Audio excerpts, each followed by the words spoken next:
Mars. The thing about the future though, is that no one really knows what's going to happen. All we have to go on is current trends and then make guesses. But as we've seen, each present moment imagines a future with themselves clearly in it, taking advantage of the newest technology of the day to its furthest limits. The 1910s saw a future with a newly invented aeroplane taking centre stage. The 1950s saw a future of atomic power and driverless cars. And the 1960s and 70s saw their future in the stars, perhaps influenced by the ongoing space programs. My best guess is to expect the unexpected. After all, who could imagine the way 2020 has turned out? People in 2120 will likely look back at our future predictions just like the way we look at those made in 1910. Old, antiquated, maybe even a little naive. That's my prediction at least. Hey, thanks for watching. If you like my content and want to see more, subscribe to Hojalaga. Maybe add a like or a comment, I'll be sure to read them.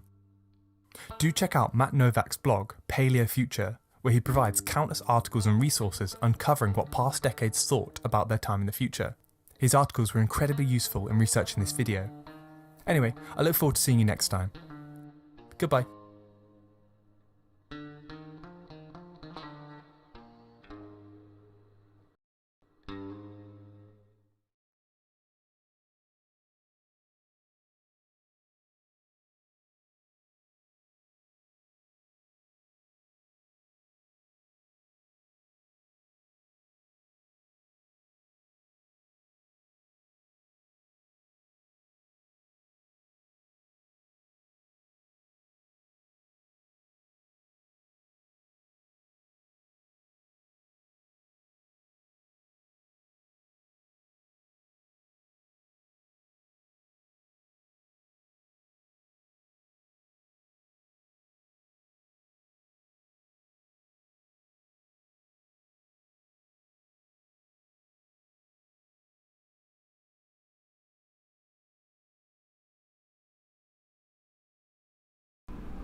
We are back, everyone. So, for the second half of class, we talk about futurism. We move to Italy.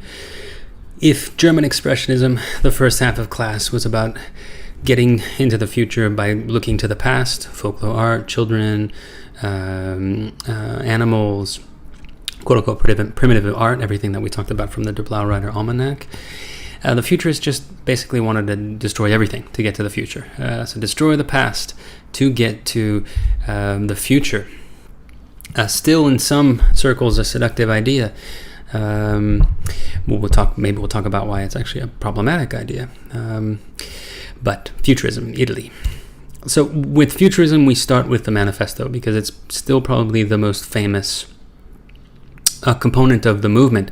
And it was written by a poet who's basically the impresario, the leader of the futurists, in 1909. And it was written, it was published in Le Figaro. So he's Italian. Most of these artists of the futurists are Italian, but it was published in French in Le Figaro. And this is, just stop for a moment and think how crazy this is. This is the equivalent of an artist or an artist group today publishing a statement about art, society, and politics on the front page of the Wall Street Journal. It's really that big. It's quite incredible. It would never happen today. Likely would never happen. So it's just an incredible moment, and it already tells you so much about the movement itself. The fact that Marinetti wanted to reach the masses through the medium of the journal, of the newspaper. So there it is. There's the manifesto on the front page, and we want to talk about some key themes of the manifesto. Which will tell us a lot about the movement and the ambitions this movement had. So first of all, like I was just saying, futurism wanted to establish the avant-garde's connection to mass culture. Slowly but surely over the semester, we're gonna be talking about what avant-garde means. But it resonates especially well with the futurists because avant-garde comes from, it's a military term, so the troops that are in the front. Avant-garde, it's the troops in the front who are guarding the front. But it also has a metaphoric resonance within the arts. in that these are the artists who are pushing the envelope. These are the artists that are at the front of creativity and moving art in different, newer directions. So futurism, you're going to see, encompasses both. They're trying, although they're not that successful, in pushing the envelopes of art, the envelope of creativity and art. You'll see they rely on established movements already. But in the other realm, the realm of the militaristic and the political, they are actually, they're going to take it quite literally, as you're going to see. So that's the avant-garde as a term. Again, it will snowball over the semester, and by the end of it, you'll know exactly what this very rich, complex term of the avant-garde means. So he wanted to establish the avant-garde in connection to mass culture. So this is really new, right? Because before this, artists, yes, they would write, and of course they would show works in public spaces like galleries, and then there would be reviews in journals and that sort of thing. But you haven't yet have an artist who goes directly to the populace, directly into the public sphere through writing in a newspaper, in mass production. In fact, mass production is usually thought to be the opposite of elite fine art. Where fine art, you have these discrete objects that are valuable, and then mass publications are just popular art. They're not really art. So this is a big shift. This tells you that Marinetti and the Futurists wanted to reach as many people as they could, and that's because they had very revolutionary ambitions encoded in their art and in their politics. That's the big takeaway that you need to know about futurism. It's above all a political avant-garde, and unfortunately it's inherently fascistic, which we'll talk about in a second.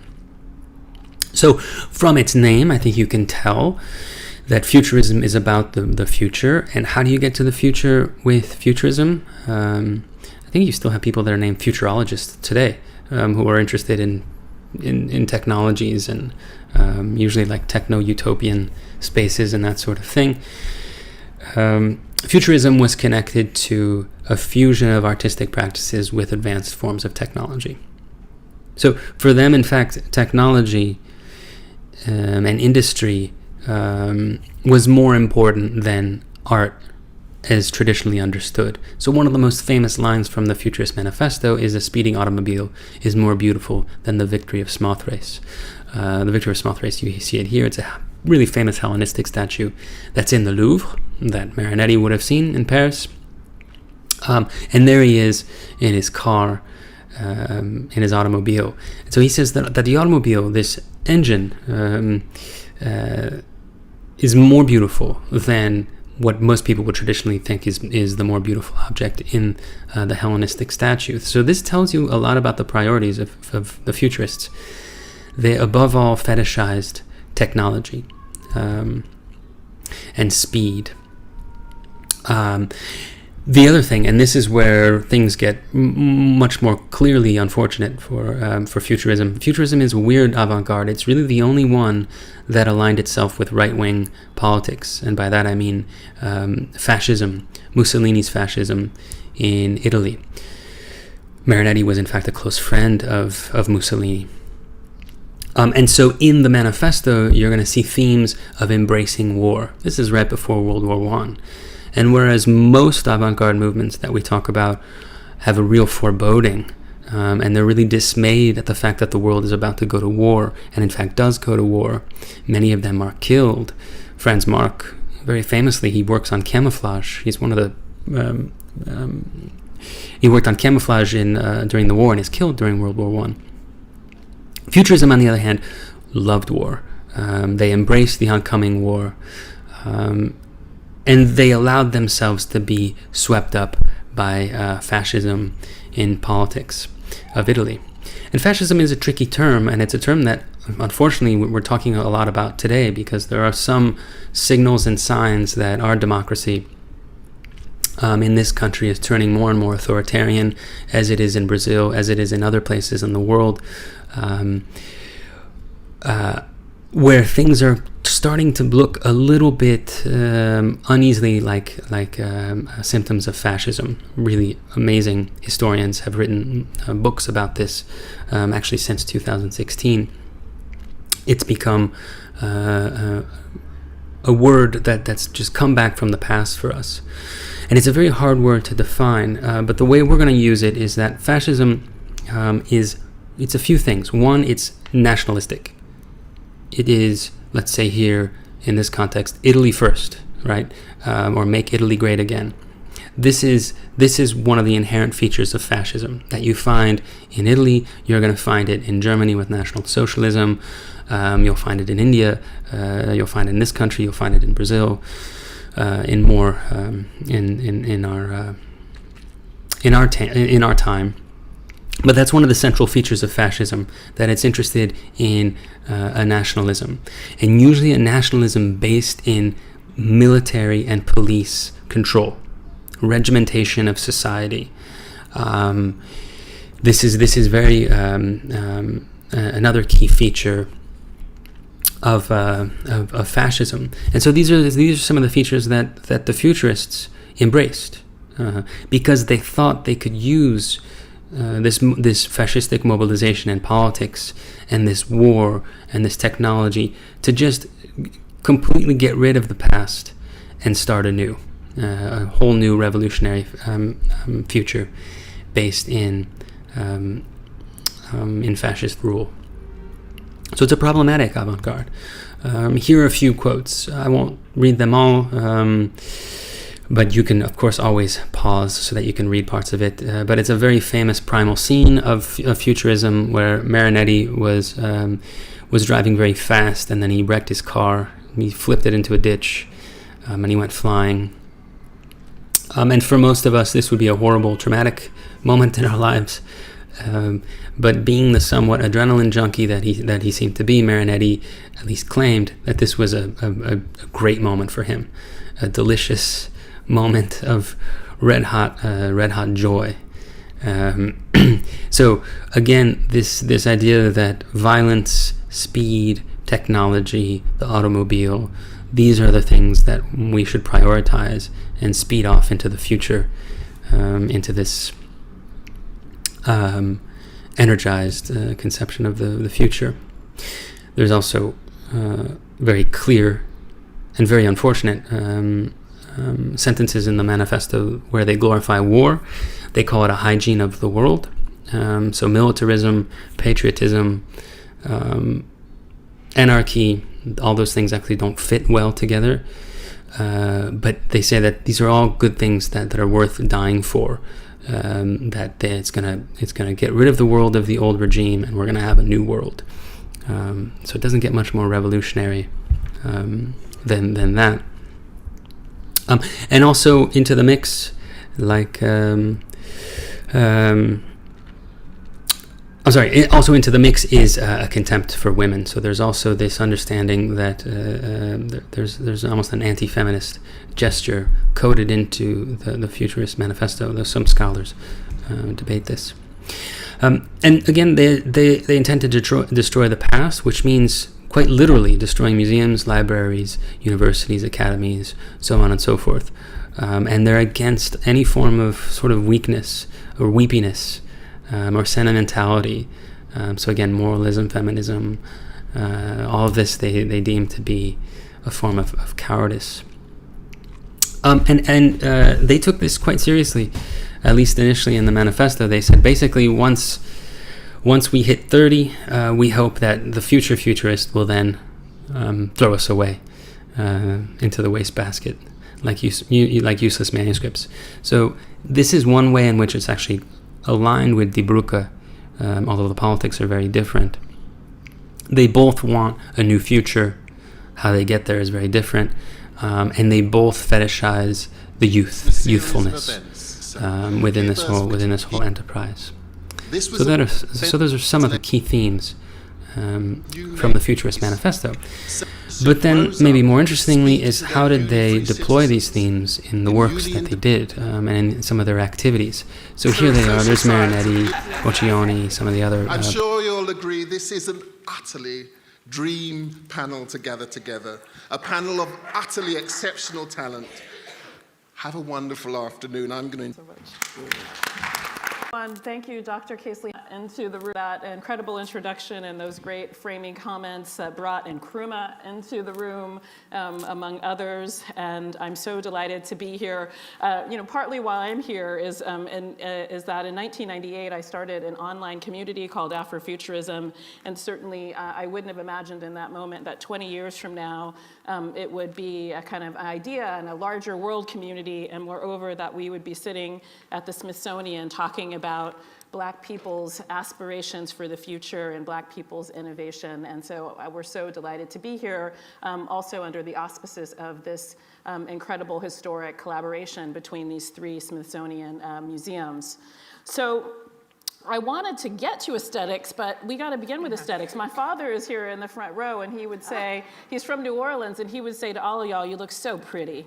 Like if you were, marching at Mardi Gras, they look so pretty up here. So I really wanted to start with the political and the sort of, but y'all look so pretty. So let's talk about the sort of aesthetics of Afrofuturism, what that sort of means for you. And we should say for the audience that Afrofuturism as a word comes to us in 1994, but what's clear is that you are all working in a tradition that's much longer and deeper than that you helped to spur, but also that our ancestors brought to us, Sun Ra and those before him as well.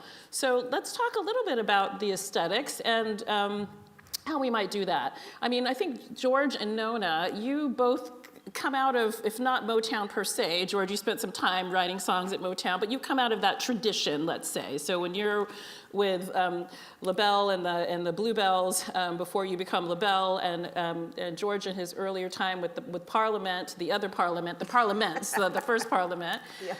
That was a very kind of respectable, that was Black respectability. That was a different kind of performance and aesthetic of Blackness. And then, by 1969, LaBelle is, y'all have gone a little outre, you've transformed. I mean, you're wearing a cod piece, and I think and you're wearing kind of sci-fi silver mylar costume. Some of the photos we'll show here, one of the costumes that's here at the Smithsonian. Yes.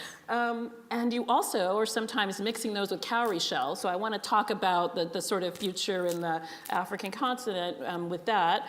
And then, George, you're wearing, blonde wigs and, diapers. And just like flowing things. Yes.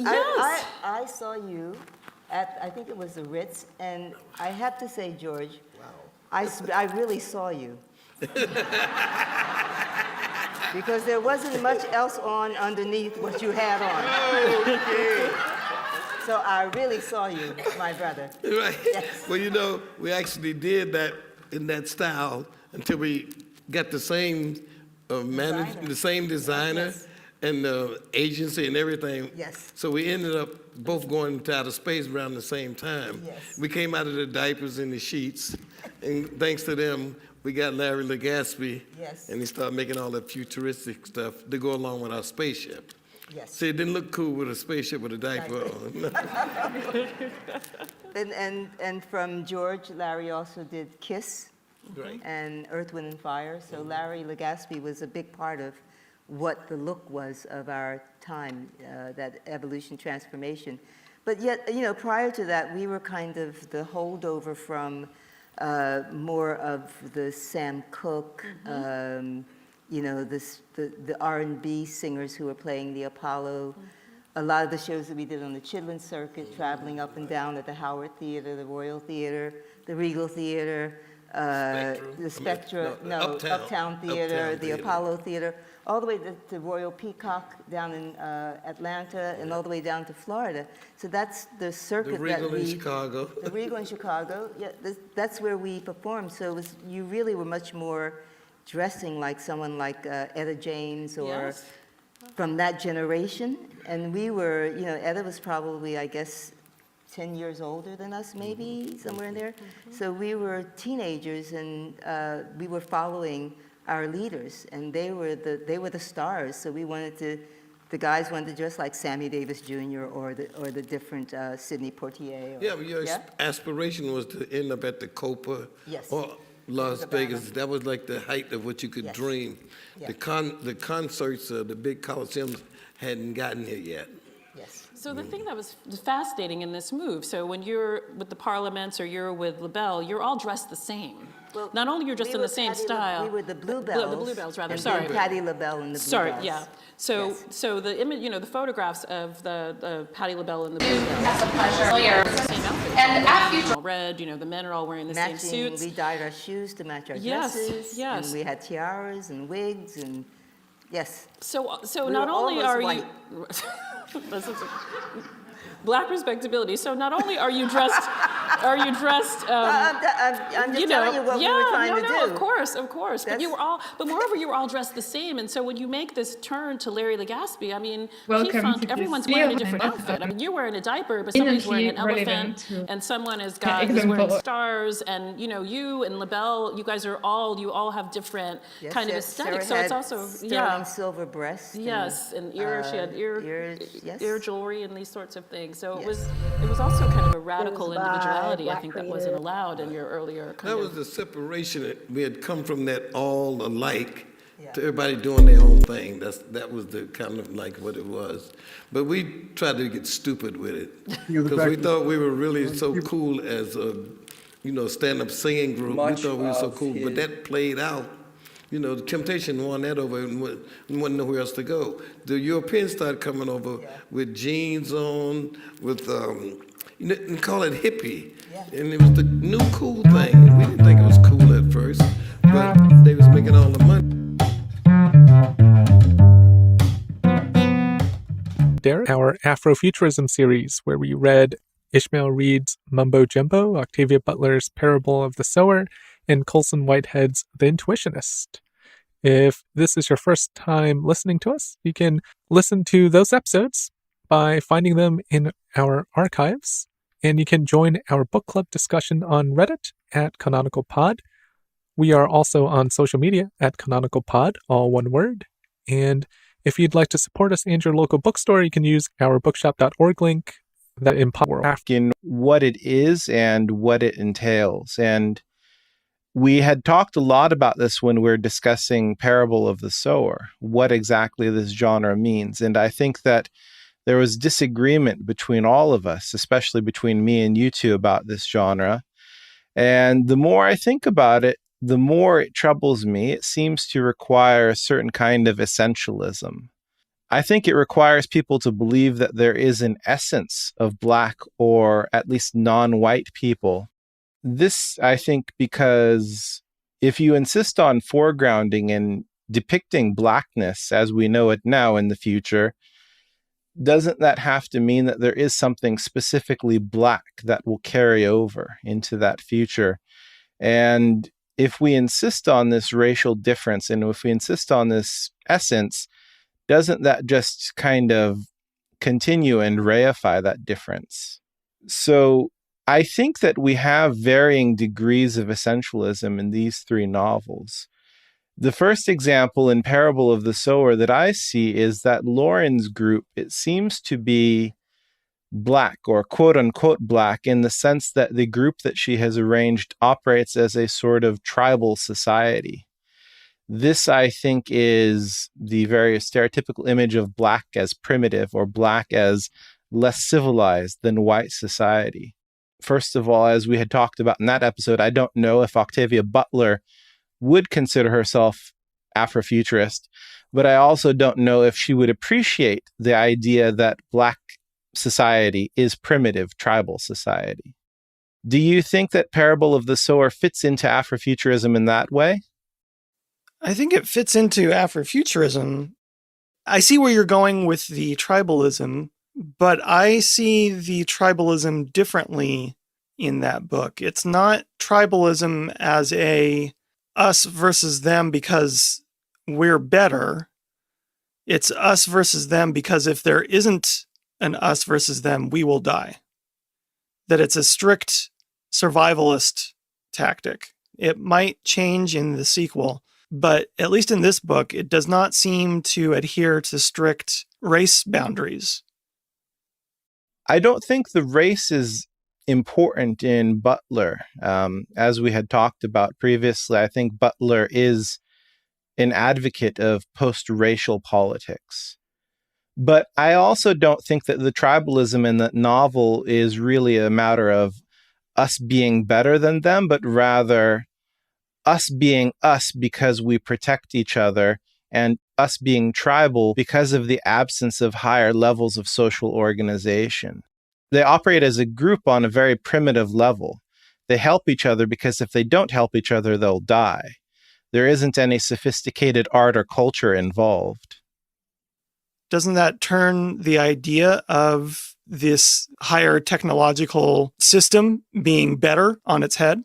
I would say no. I would say that having a more advanced culture, or a more, rather than advanced, you could say an elaborate culture, is never a detriment. I think that when you have the ability to protect yourself, but also have art and culture and sophisticated things like that, it's always a benefit. It's a net positive. But my point is that it doesn't exist in the world of this book. It previously did. When they were living in the compound, they had something closer to that. I think there is a division in that novel between when they're living in the compound and when they left. So I'm arguing because I do think you are onto something, but I also think there's a big difference here between arguing for tribalism just for the sake of tribalism versus arguing for tribalism in absence of anything else because nothing else exists. Yes, they were living in this village before, but that village is destroyed by outside forces. And as far as we can tell, yes, there is order in certain places, but that order is constantly being destroyed by outside forces. And at the end of the book, they return to some kind of order. So I have a question here, Yed. One thing I'm not clear about. Are you saying that the tribalism is in opposition to Afrofuturism? Is that what you're saying here? I would say that the essence, the African essence that somebody could read into this novel is the fact that Lauren's group behaves as a quote-unquote primitive tribal society. Now, I'm not saying that Butler advocates this, but I'm saying if we are trying to read Afrofuturism as containing some sort of essence, if it's an essentialist genre, where do we find that essence in the text that we've looked at? I would argue also against it being tribalist in a classical sense, in that they are welcoming to anyone that comes along, as long as they're not murderous, drug-fueled anarchists. I think that's true. It's hard for me to square the two. I see what you're saying, Yed, that you're trying to get at the essence of something, I guess, can we say black or African? But you also claim that it's primitive. That's where I'm not sure. I do agree that it's different from what we understand as civilization that is presented to us in, let's say, Mumbo Jumbo. Like, you have in Mumbo Jumbo a very sophisticated kind of essential blackness, whereas here you could say it's mainly fight or flight. But I don't think it's primitive, just because primitive makes it sound like it's undesirable. Like, I absolutely don't think that Butler would want her novel to portray Black people as primitive. When I use that word, I'm just saying if we're trying to understand what the society is like, how can we really gesture towards the difference between the society after they leave the compound and the society before? And they do exist in a very distinct way. And I don't think that I want to cast it in a pejorative light, because in fact, when they talk about modern day slavery in the rest of the novel, that is more quote unquote civilized, but also much more inhumane.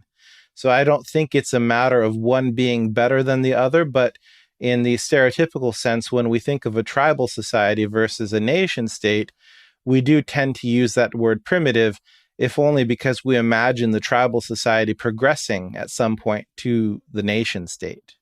Sure, but why not, for example, talk about the communal aspects of it? Instead of looking at it through this kind of matrix of primitive village life and advanced city life. In our discussion of Octavia Butler's book, we talked about Fordism. Why not look at it from that angle, from this kind of communal angle? Isn't there something essentially Black there? You could. I mean, I wouldn't say that necessarily tribal society is essentially Black, but I think in the collective imagination, when most people think of African societies, I think they tend towards the idea of tribal societies rather than communal societies. I don't think that your suggestion is wrong. I just think that the more clearer essence that most people would find in this novel would probably be their tribal behavior. But your point is absolutely true as well. If we could just move forward to the other two novels, I think that we see a different sort of essence in Mumbo Jumbo. In Mumbo Jumbo, I think the African essence that we find is that when people catch this Just Grew virus, they become prone to dancing and partying.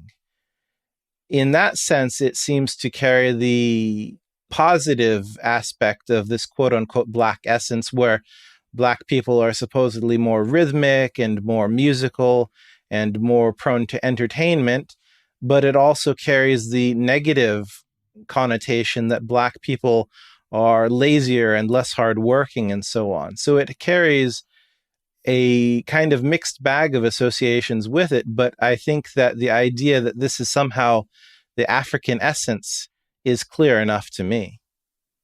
I don't remember if we have talked about this in past episodes, but Ishmael Reed's book definitely feels like it goes to this heart of Black being a stand-in for the more magical and illogical, I guess, versus white being this rigid, logic-based thing. We did talk about that with Whitehead's book about the whole white empiricism versus Black intuitionism.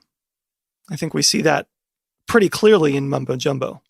Yeah, I think that you can extend the Just Grew kind of interest in dancing and partying to the more general sentiment that Black people are more sensual, more earthy, more magical, as opposed to whiteness, which is logical and rigid and repressed and so on.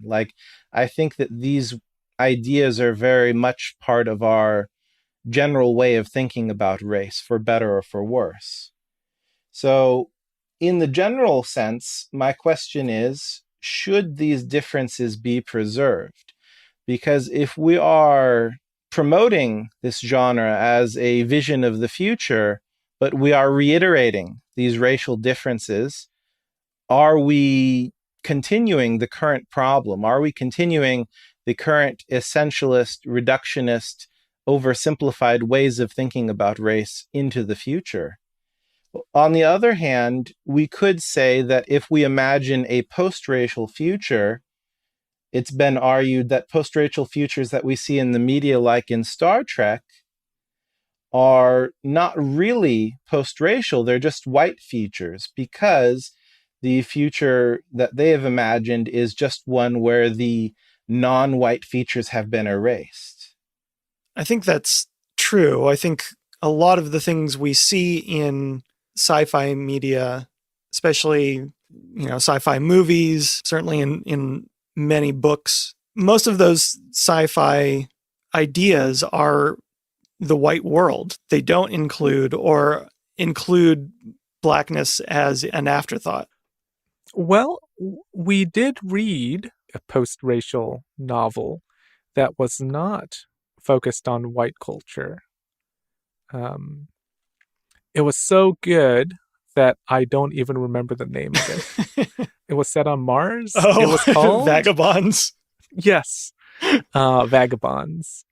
I mean, I'd say that was an attempt at a post-racial future where the Chinese were the dominant culture being represented.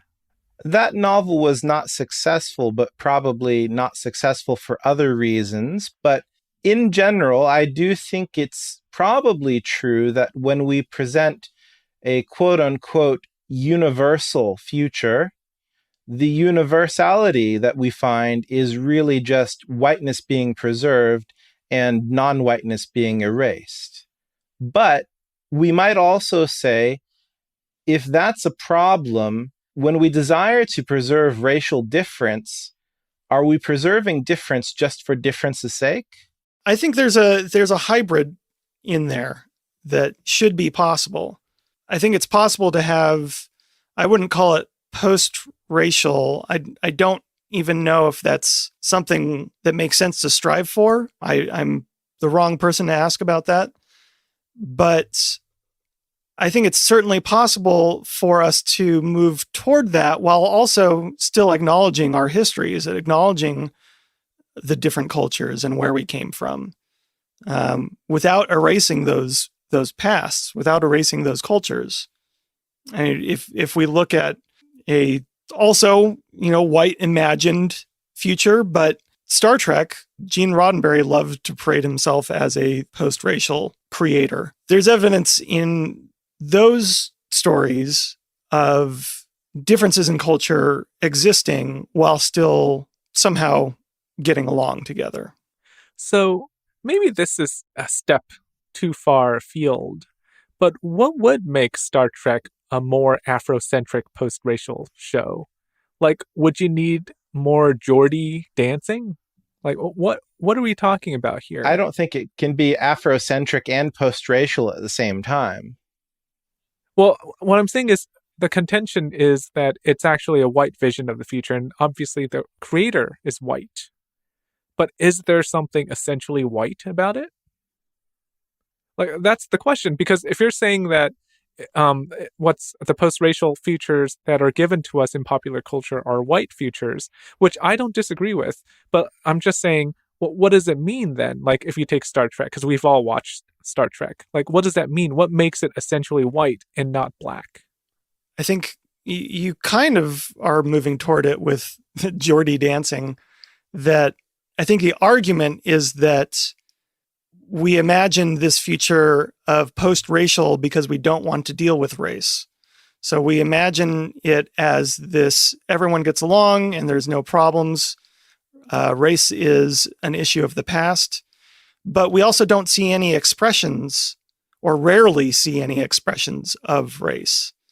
And what we're left with, especially with something like Star Trek, is a very orderly thing.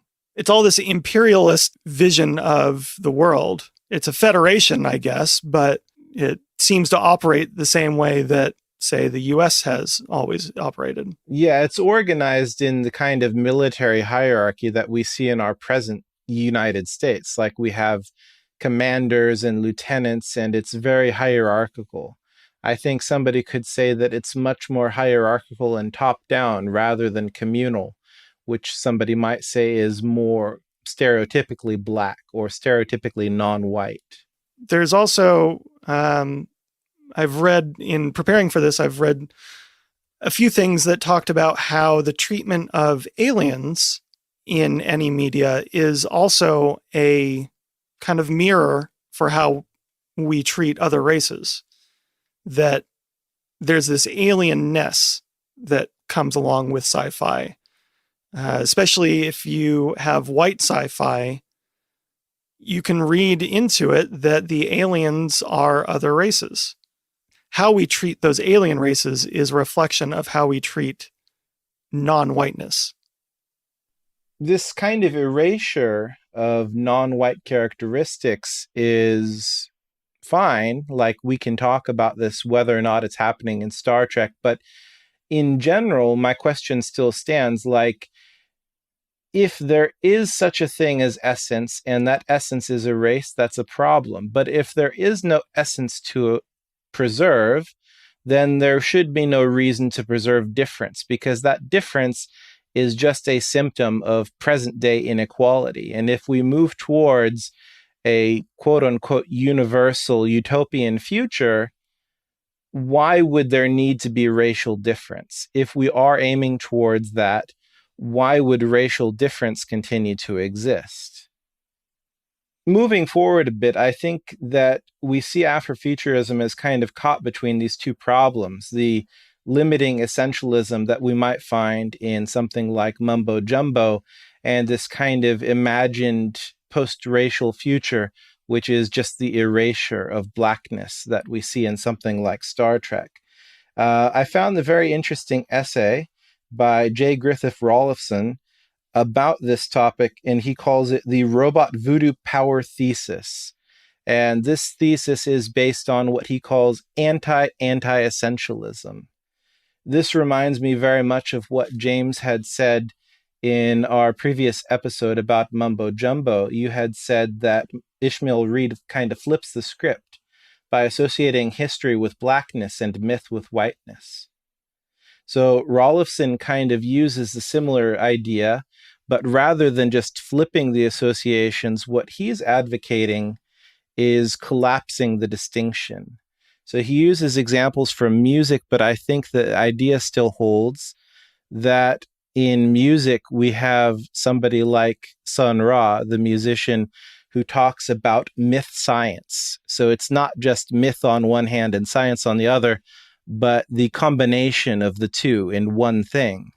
And we also have Kool Keith, who talks about robot voodoo, which is the mixture of a black-coded thing with a white-coded thing in one place. And I think that this is a very interesting way of navigating these two potential pitfalls of Afrofuturism, because it allows the genre to keep its critical power, but not be a universalist white dream and not be an essentialist limiting factor. Do you think that these problems that we've been talking about can be solved by combining both the black-coded thing and the white-coded thing in one place? Is this really the most effective way for Afrofuturism to move forward? I think it makes sense to me. Reading this essay, it reminded me a lot of a couple different things. It reminded me first of that Haraway Cyborg Manifesto that we read earlier and have already talked about in this series. Instead of taking a binary approach to things, taking this hybrid view. That certainly seems to be what Rolifson is advocating, or at least saying what Afrofuturism is all about. The other thing it reminded me of, when we were doing our Race in Contemporary America series, we read a couple books on passing. Rolifson talks about the need for Black people to have two identities, or at least have this double consciousness. And we've seen that in other books. And he talks about that as a thing you see in Afrofuturism a lot, or not even a double consciousness. It's more that identity is fluid and it isn't necessarily fixed on one thing. He mentioned, for example, Kool Keith. His identity would change with each new album. I think the point is that Afrofuturism, as we've talked about at the very beginning of this series, doesn't necessarily have to be one thing. This seems like a good idea for Afrofuturism to me, that it can be this hybridization, that could be a good way to move forward. I think that this hybridization that you're calling it was best exemplified by The Intuitionist by Colson Whitehead, because as I mentioned when we're discussing that, we have this kind of Uncle Tom character, Pompey, who turns out to be innocent. And we have another character who seems like a more quote-unquote authentic black man, Natchez, who is actually more deceitful than Pompey. So we have this reversal, but then we have Lila May in the middle coming to grips with the fact that her image of authentic black behavior failed her, but her image of this quote-unquote Uncle Tom character is also loathsome to her. So there is this kind of move to negotiate a new way of being. that is present in that novel, which I think is probably a result of Colson Whitehead's very unique upbringing, because he is not from the typical Black American household. He grew up on Long Island. He grew up in New York. He's from a very rich family. He's not the typical Black American. So I think that he has that kind of hybrid identity that, Rolifson might say is necessary for Afrofuturist works to navigate between these two pitfalls. Yeah, I think we see that a lot in that book, as you've pointed out. It seems to me that his stance is that adherence to strict tribalism isn't that simple, that the world, especially today's world, is much more complicated than that. We've talked about how these books are really different from each other. They do seem to have very different views on the Black diaspora and its place in the future. Parable of the Sower shows this future that arguably depends on community building, determination, and cooperation, not just within the Black community, but across all races. We see that the plight of one is the plight of all. In The Intuitionist, the future is one where Black people must use guile and subterfuge to get ahead, and that deliverance and ascension as a people is a difficult and perhaps naive task, though one still worth fighting for, even if the world isn't quite ready for it yet. And then finally, in Mumbo Jumbo, we have a recentering of history on Africa with an assertion that the future of Black people depends on understanding its past, seemingly from an Africa-centered viewpoint. Is there anything we can point to as a consensus among these books? Is there some kind of agreed-on idea of what Afrofuturism is or conveys that we see here? What I've been kind of thinking about here is, once again, the idea of community, because I think there is some semblance of community in Mumbo Jumbo, and you obviously see it in Parable of the Sower. And with The Intuitionist, it's a little bit difficult because Lila May is positioned as someone outside of the community. That's what I talked about when we talked about The Intuitionist, is what's interesting to me is how much she is an outsider. She very much does not belong in the community. So in a way, I think all three books do talk about community, but except in the case of The Intuitionist, the main character is placed outside of one. I think there's something here about the relationship of insider and outsider, of the need to be in a community and what it's like to be outside of a community. I think you can read or look at all three books through that lens. Do you think that if Lila May were inside of a community, that she would have been as easily deceived by Pompey and Natchez? It's a hard question to answer because in the book, it's established that she has never really been a part of the community. Even in her interactions with her dad, she is seen as scared and kind of in opposition to him in a way.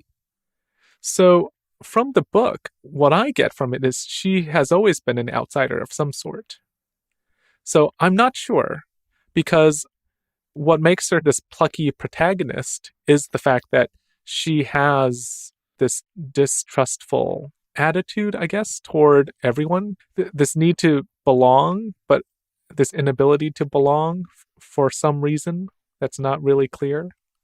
There's this feeling of the society thinking that it's post-racial, when, as the book moves forward, it's very clear that it's not. That's something that she discovers early on in her career, but it's revealed to us, the reader, much more as we move forward through the book. We don't see that at first at the beginning. We see her as someone that's held up as this special person, as not necessarily an outsider, but someone embraced as this person who's great at her work. But you're right, as the book progresses, it's very clear that she's an outsider in all senses to everyone. something that's interesting that has come from this discussion is how my view of Pompey, or my understanding of Pompey as a character, has changed because of this conversation, because he is very much an insider in that he belongs, and I'm saying this with like air quotes because he's obviously still not really someone who belongs, but he does belong with all the other elevator inspectors. And when you see him at his home, he very obviously belongs to that neighborhood where he's living, whereas Lila May does not.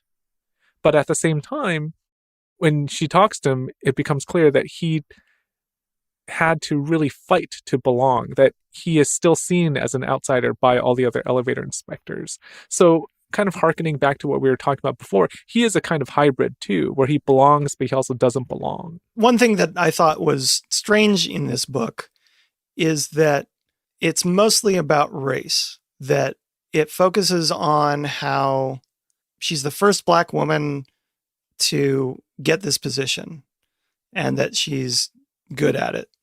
But we don't actually see any other women of any race in her position, right? We don't see any other women inspectors. I bring that up because that seems to be just as much of a way that she's an outsider as anything else. So she's doubly excluded. Right. But like you bring up Pompey, I get the sense that Pompey is half accepted because he's a man. Yeah. So to your question of, a consensus and what it means. So this idea that I've been kind of revolving around is this idea of community, of belonging, because what Afrofuturism is, in my mind, is this carving out of a safe space, this need to create a situation where people belong.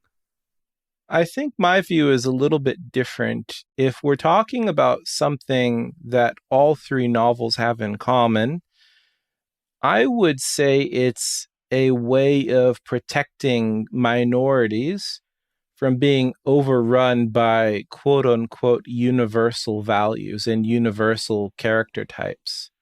When it comes to the intuitionist in Mumbo Jumbo, it's quite clear to me that that is protecting Blackness from being overrun by whiteness. When it comes to Parable of the Sower, I don't think it's necessarily protecting Blackness, but rather protecting minorities of any sort from just the hegemonic powers in the America that Octavia Butler imagines. How can people protect themselves from this world gone crazy with drugs, but also from this world gone crazy with capitalism and this world gone crazy with modern day slavery? So I think Lauren is very much concerned with how she can find her people and protect her people from those problems. And Ishmael Reed and, by extension, Papa Labar are very concerned with protecting Black people from Atonists and, by extension, white people. I think that in The Intuitionist, Whitehead does skew it a little bit, only because I don't think that it's a matter of protecting Blackness from whiteness, but rather a method of finding a new way of Blackness to relate to whiteness, because the confrontational attitude that we might see in something like Mumbo Jumbo is something that I think Whitehead very much opposes. Okay, let's take a break now. When we come back, we'll talk about how we feel about Afrofuturism.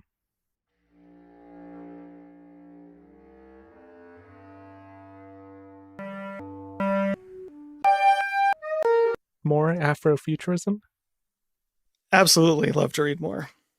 Why?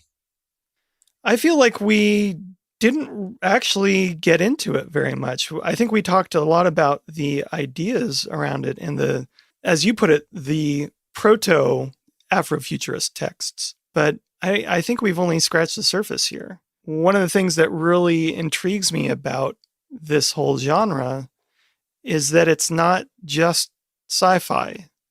That sci-fi in general is this kind of wide open ocean, and there's not much focus to it. You can have a science fiction novel about anything. But with Afrofuturism, there are very specific additional problems that you're wrestling with. And I find those issues really interesting and important. You would. I mean, this is Sam Catnip, after all. I would be willing to read one of the more contemporary novels, just because I think we are reading texts here that are Afrofuturists without believing that they are so. And I would like to read a contemporary novel where the author more or less set out to write this type of novel from the beginning and see if that changes my opinion. I think that it was a very interesting source of discussion for these past few episodes, just because it brings up a whole lot of ideas about how such a genre could be formed. But in terms of actually reading this type of work just to enjoy it and not to think so critically about it, I don't know if I would find as much enjoyment here as I would find in other genres. What about you, James? Only if it's written by a white male. With dreadlocks? Yeah. I guess yes, but I wouldn't be enthused about it. I actually wonder, this is what it made me think about, is if this is going to spur a whole bunch of ex-futurism genres, like Eskimo futurism. No. I don't think so at all, because I think that Black people specifically have this kind of future robbed from them. I think that if we talked about an Asian future, people would say, oh yeah, probably. If we talked about a European future, people would say, well, we already kind of have that. If we talked about a Middle Eastern future, it would seem a little bit unusual, but I don't think that people would think it was as specifically important as a Black future. I think the role of imagining a Black future is much more important than any other race. Well, my pushback here would be, I was kind of joking with Eskimo, but not really. Like, native people have been forgotten, even in your list of people that you just listed. Well, sure. I can't list every different group. I mean, yes, native people have been neglected, but I don't think that they are as specifically present in our cultural imagination as a group of people who are missing their future. This is what we talked about in There. The point of a lot of Native American fiction right now is how they are still here, and not like the cowboy and Indians on TV or people on the res or whatever. Right. Not even at the point of concerned with the future. It's more concerned with the present. Right. I guess that's what I mean here, Sam, is that, native people are probably more missing their present than missing their future. When we think about Black people, we do imagine a huge continent full of Black people. It's just that we don't imagine them having any role in shaping the future or existing in the future. Their existence just seems very much of the past. Yeah, I see what you're saying, but I do wonder. I think that I could see the movement away from this white, Western-centric sci-fi. And sci-fi thus far has been very much dominated by the West. So I think even though this reason for being may not be present, I could see that kind of genre blossoming. And I could see myself being interested in that kind of genre, not more than Afrofuturism, but as interested. Because like with Vagabonds, which once again we all didn't like, this idea of a Chinese-centered view of the future is interesting. When we do turn to Africa, we see the novels mostly coming out of Nigeria and South Africa, because those are where the markets are. But hopefully soon we are going to see more from other countries that we don't hear from very often. Well, we will be reading novels from Nigerian authors soon-ish. It's going to be on our schedule on Reddit. Thank you for listening. Next week, we will start our new series, The Impossibility of a New Home, with a review of Science Preceding the End of the World by Yuri Herrera. We've also got an updated reading schedule, which you can find on Reddit at Canonical Pod. We post threads for our book club every Friday on Reddit. If you'd like to everyone, and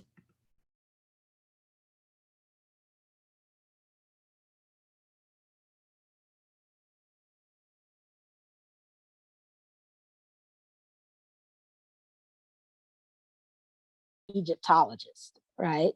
So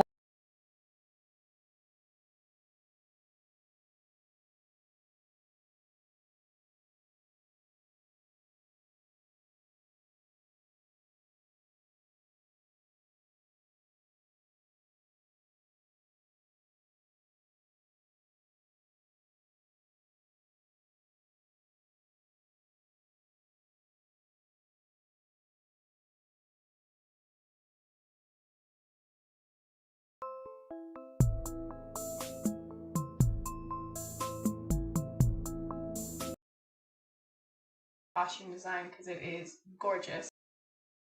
So it's definitely something that I think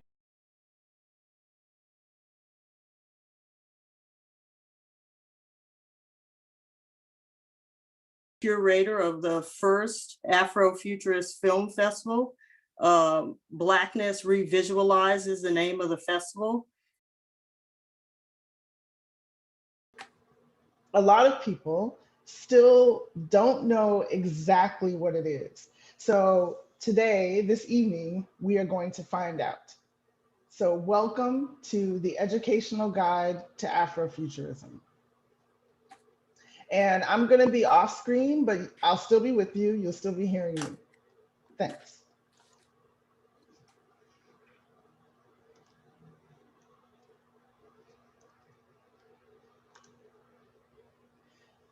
What is Afrofuturism? It is an exploration of diasporic futures from an Afrocentric perspective.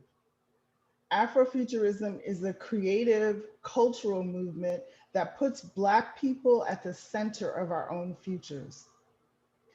It explores intersections of technology, science, nature, extraterrestrial life, interdimensional life, time, evolution, among many other things. And here we have one of the projects, one of the films that became really a benchmark for Afrofuturism in this country. It really widened a lot of people's awareness of this phenomena. And this is Black Panther, of course. The term Afrofuturism was first used in 1994 by the writer Mark Derry in an essay that he did called Black to the Future. And his definition in 1994 of Afrofuturism was speculative fiction that treats African American concerns in the context of 20th century technoculture and more generally, African American signification that appropriates technology and a prosthetically enhanced future. Well, I can tell you that the definition has definitely expanded and deepened since 1994. A new movement has definitely been born. Afrofuturism is a new way to understand the state of being Black, free of the psychological terrorism and genocidal oppression of the past. Afrofuturism embodies an unapologetic love of Blackness that leaves no space for self-hate.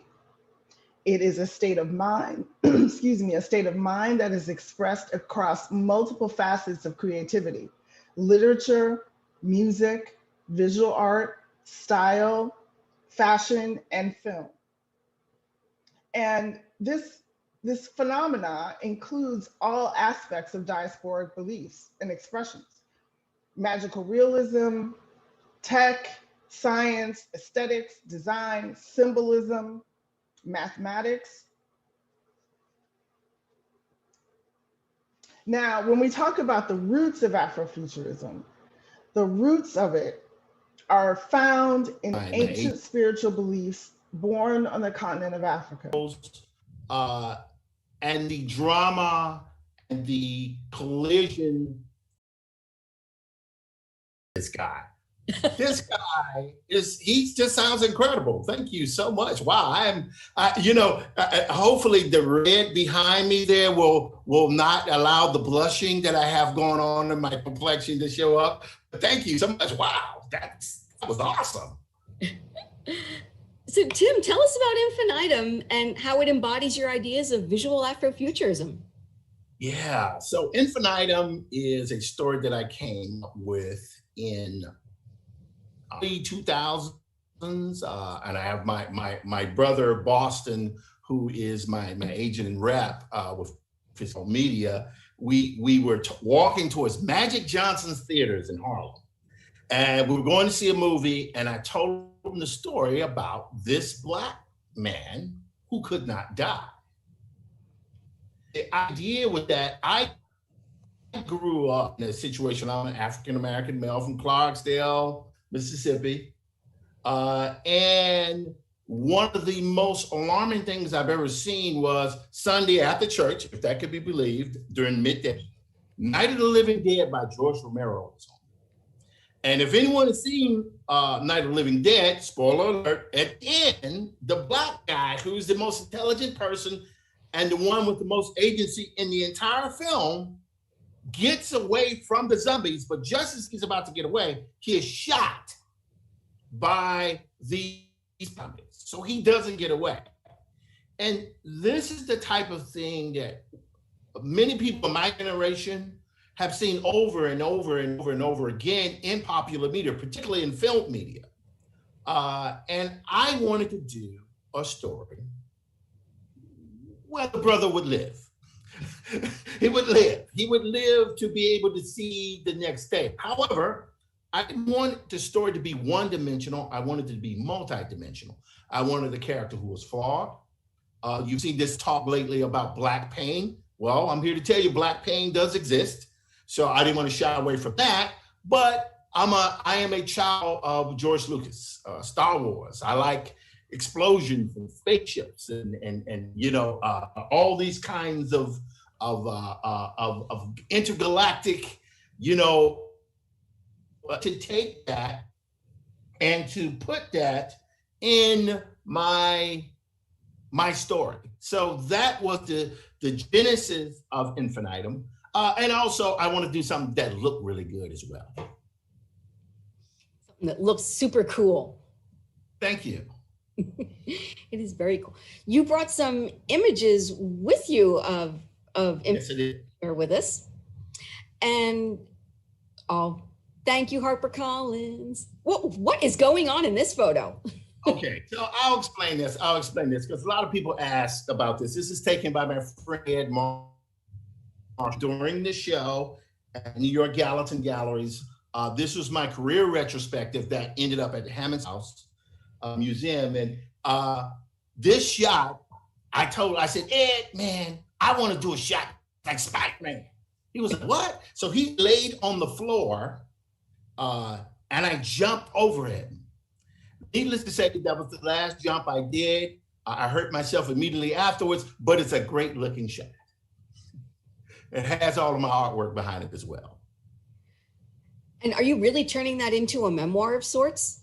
Yes, I am. Black Metropolis, which was initially a story that I had written about the Yoruba Orisha in a high-tech environment, similar to Ridley Scott, Sid Mead, Blade Runner, that type of thing. And I wanted to do Yoruba Orisha in that environment. But, the climate, the publishing world wasn't ready at that time. And frankly, neither was I. I was a young man. I was 20. I'm in my 50s now. I wanted to do something that would have some kind of heart to it, but have a sheen to it, if that makes sense, like the great concept designers like Ralph McQuarrie and all of that. But as a result of me doing that, I have all of this work that hasn't been seen, like 35 years worth of work. And as you can just see on the wall, the image here, I literally have analog work. This right here in that shot, didn't even feature the digital work. I would imagine I have thousands of pieces at this point that I want to show in Black Metropolis, which will be not just my career retrospective, but also talk about all the knuckleheaded stuff I did over the decades. This is a lot of content. And I'm reminded of an interview that you did with Greg Anderson, Elise of Bleeding Cool. And you talked about the public's insatiable appetite for content and how media companies are frantic for the creation of content. And this has been a boon for artists and creators, hasn't it? Yeah, it is. In fact, it's so interesting that you would say that. So my wife binge watched this show called Dim on Amazon last night. So if I look a little bleary-eyed, it's because I was there with her for a little bit. I couldn't hang tough the whole time, but Dim is about, this Black characters in a kind of horror speculative scenario.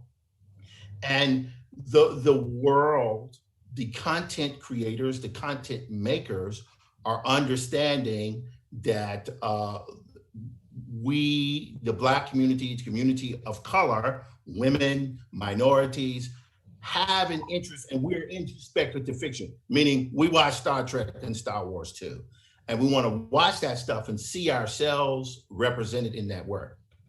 And it just so happens, I did not plan it this way. It just so happens that my work is very timely. And I'm very happy to do the work, and I'm open to, I'm trying to figure out the most diplomatic way to say this.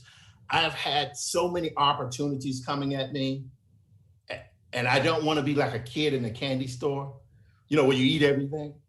I want to be discriminating about, because I could gorge myself on everything, but I don't want to. So I'm just trying to be very smart, very professional, and on point. So yes, it's an amazing time to be alive. And speaking of time, where you are, it's a little, how's the storm in New Orleans right now? Ironically enough, it has now stopped storming, it appears. But because I'm talking about it, it may start back. So let me not speak to that much more. Folks, if you're wondering, that'll explain some of the stutter in our internet feed. We're hoping that New Orleans doesn't get hit with another massive tropical storm.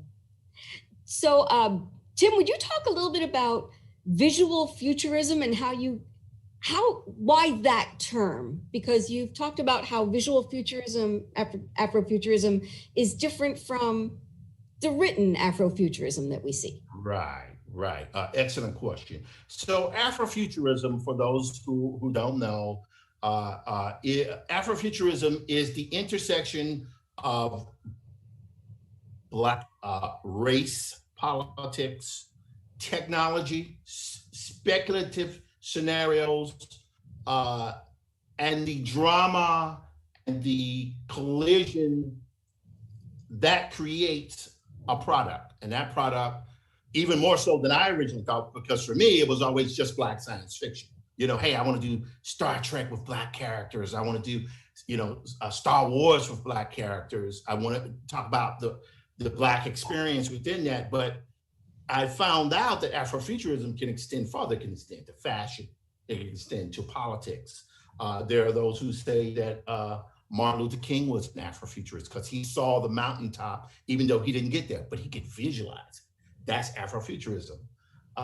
It can be in housing law. It can be in, of course, prose with writers like Samuel R. Delany, N.K. Jemisin, who was just nominated for a Hugo Award, and my friend John Jennings. All these people are speculative creators within that space.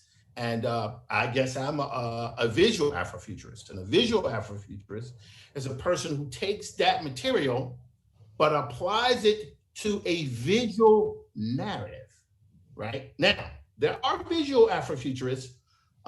So I would say like Overton Lloyd, who did the Parliament Funkadelic album covers, or Pedro Bell. Those are visual Afrofuturists, but primarily, even though they did comics or still do comics, one of the things they did was still images. My friend Eric Wilkerson, who does Kwame Mbalya's work, Tristan Strong series, he's a visual Afrofuturist, but he works primarily in still images. I am a visual Afrofuturist, but I work in sequential art, otherwise known as comics or graphic novels. And that is what I do. I have been doing it since I was 12, 13 years old. Back then I had a lot of hair, now I don't. So I'm doing it for an incredibly long time. That's a nice segue into looking at some of the images that you brought with you from Infinitum. So we've done that. And woo. Infinitum preview. Oh. Infinitum preview. Here yeah. This image just leapt right off the page the very first time I saw it in the book. And that's why I think, wow, I kind of want to see this in a movie, but we'll talk about that later. So talk about this image now.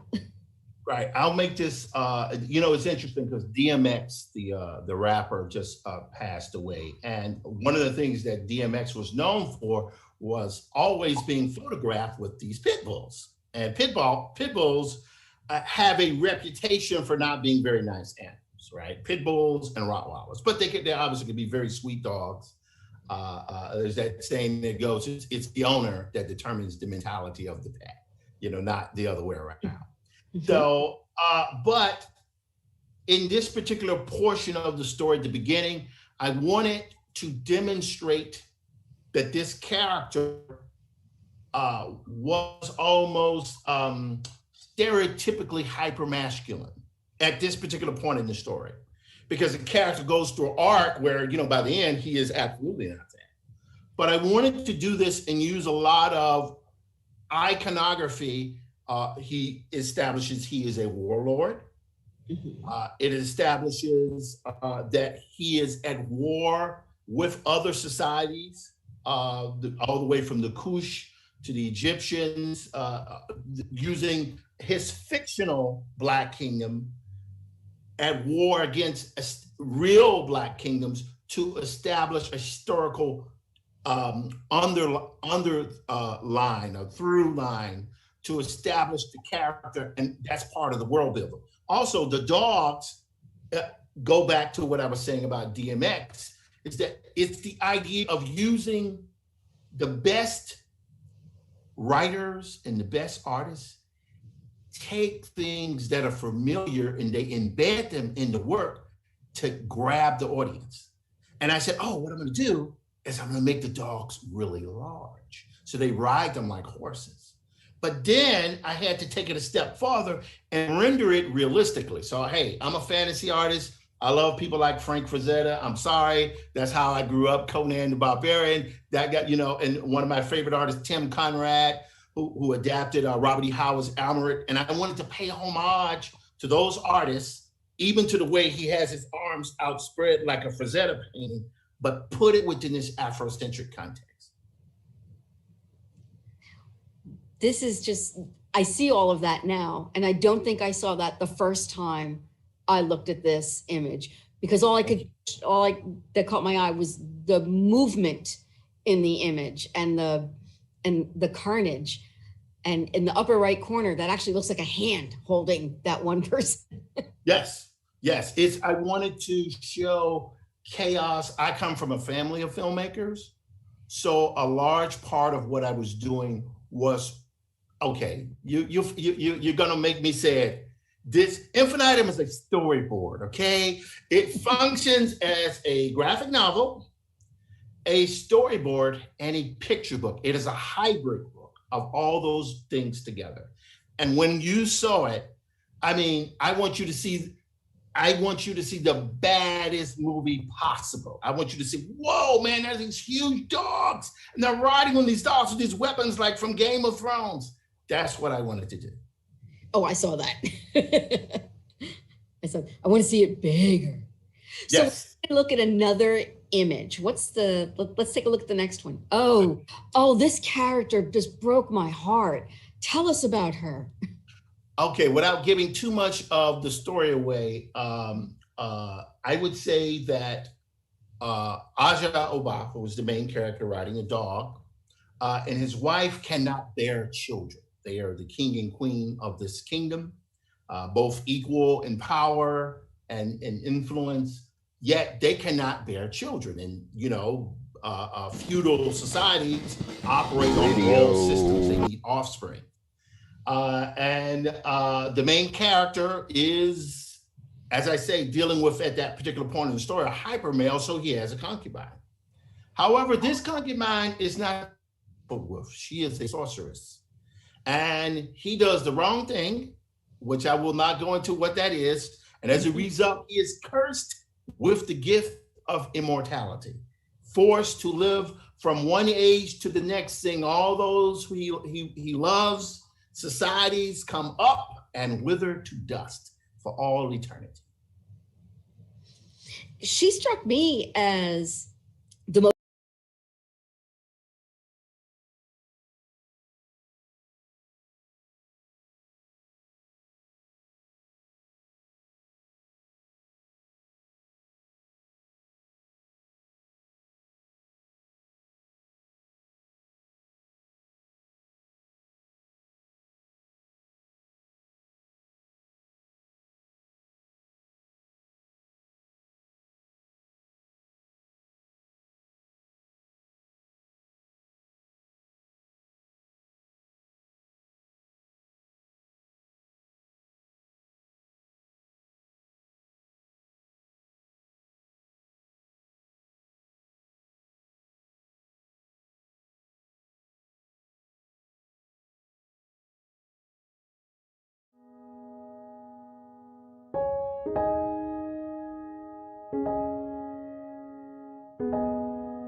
daughter came here last night, and she said to me she was terrified of this character.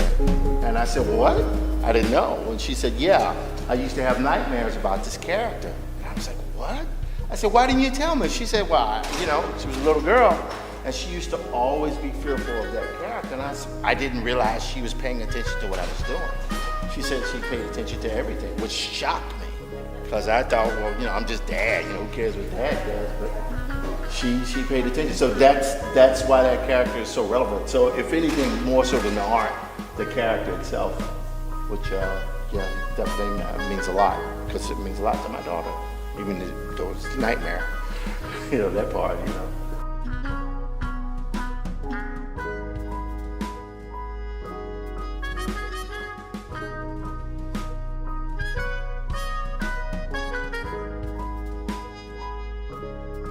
I am a cartoonist, animator, based out of Harlem, New York, and I am the publisher of Diesel Funk Studios, Maddie's Rocket, and I am here with my career retrospective, Black Metropolis, 30 years of Afrofuturisms, comics, music, animation, decapitated chickens, heroes, villains, and Negroes. And it runs from the 23rd to the 30th, but that is what I'm here at New York Gallatin Galleries, part of NYU.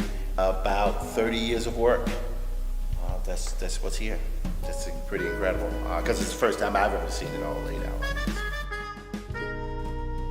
Black Metropolis is not necessarily a physical construct. It is more a emotional and spiritual construct of a space, an imaginary space in which Black people of African descent, people of color, can exist in the past, present, and future in any form they choose. And that's what Black Metropolis is. That's what it's been since I came up with the idea in the 80s. And up to now, it seems like the world is becoming Black Metropolis, so that's where we are, yep.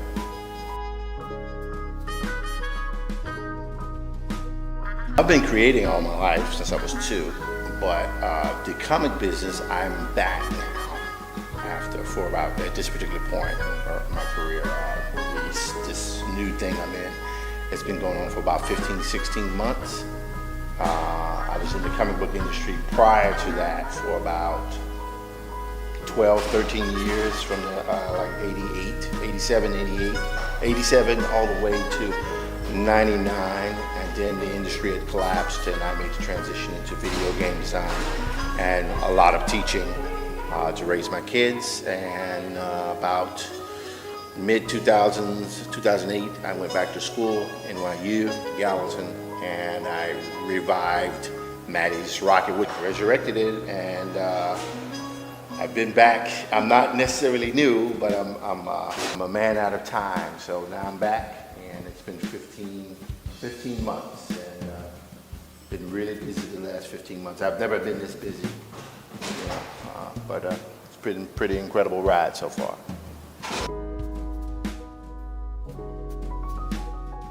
Maddie's Rocket is an alternative past 1930s, 40s blend of the life of Bessie Coleman and Harriet Tubman. It is alternative past diesel funk storytelling. If you can imagine Buck Rogers and Flash Gordon with Lena Horne in the main role, you got Maddie's Rocket.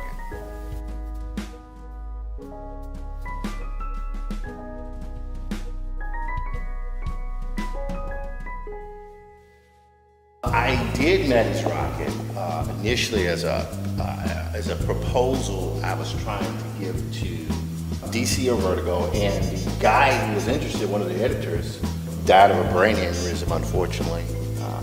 But he was interested in the concept, and I put a lot of time into the pages to get that kind of old, grayed out, Spencer Tracy, Katharine Hepburn, Oscar Michaud type look with Buck Rogers in there. And these were all done analog with paper and have the lights. I've always been a huge fan of the lens flare in my work, but this lens flare was done with whiteout, so by hand. So all of these layouts here are layouts from the comic, which actually, believe it or not, some of the layouts are still, some of the compositions of the images are still used in the contemporary version of Maddie's Rocket, but this was the original version. This is a concept that I generated, co-creating with David F. Walker, and we discussed that we would start slowly introducing it out this week, and this is the locations, the setting, and you can see here we're breaking everything down into administrative and industrial and that type of thing. So it's I won't go too heavy into the story, but let's just say that things not looking good. How about that?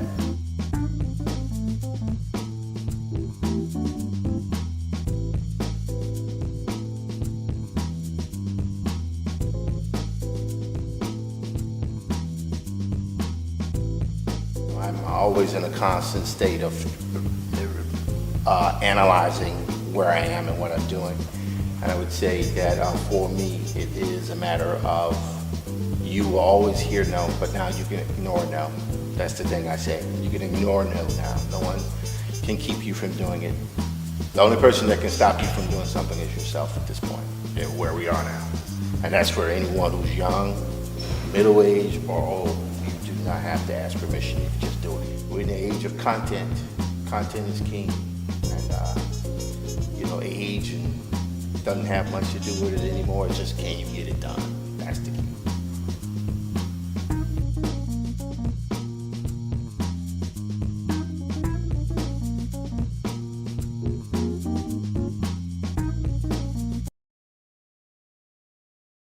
My name is Tim Fielder.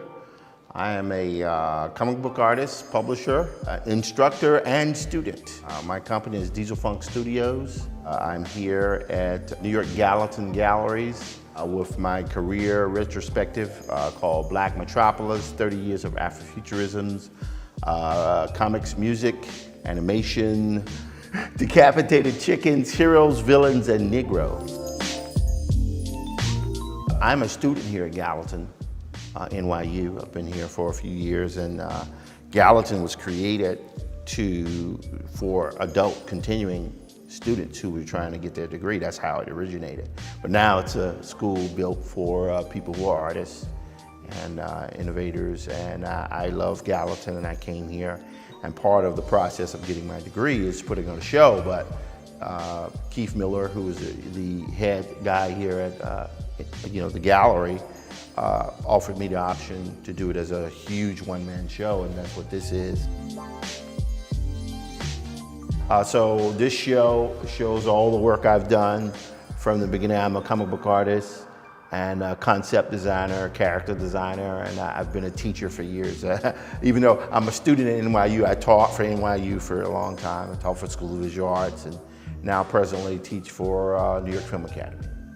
I've done Black characters in kind of speculative science fiction, fantasy, action adventure scenarios my entire life, and it wasn't necessarily like comics painted, I mean regular comics. I did painted comics where I wanted everything to look like a movie.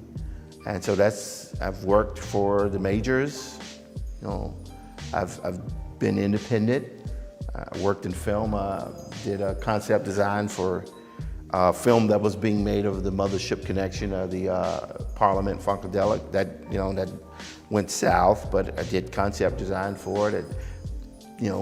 Been working on my own animated feature film, which will be done before I turn 80. So I got not too much longer left to go, and I'm here in New York doing my thing. It's been nice. But the thing that kept me going with my kids, my babies, ain't no doubt of that. There ain't no denying that.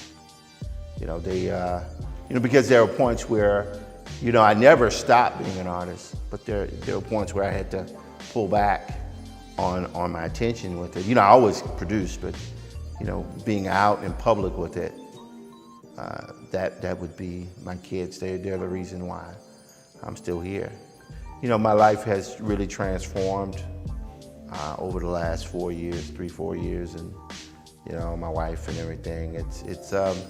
I now have room to do what I could have done 20 years ago, but now I have a room to do it.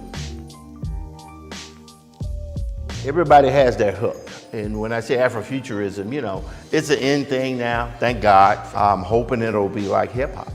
It's just like that stain will never go away. It's always there. But I say Black people in spaceships, but what I mean is Black people in Black characters who have the same level of multidimensionality as any other character.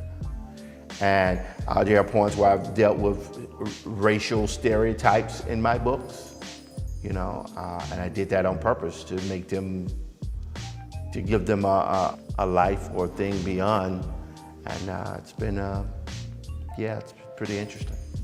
So if you're interested in getting my books, you will find information, Maddie's Rocket.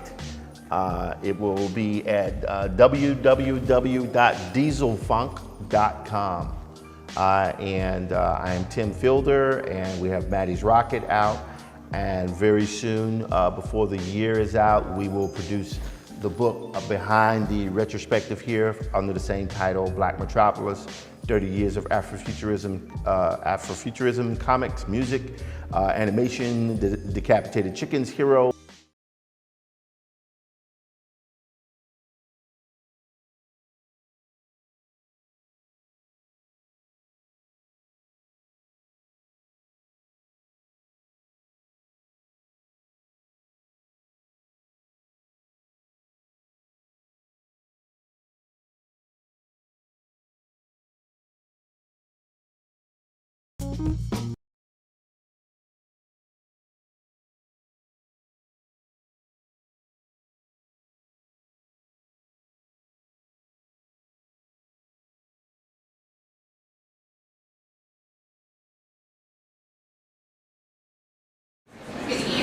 Everyone. Hello, everyone. Welcome. And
calling for a new wave of science fiction, published powerful literary experiments like J.G. Ballard's The Crystal World and The Atrocity Exhibition.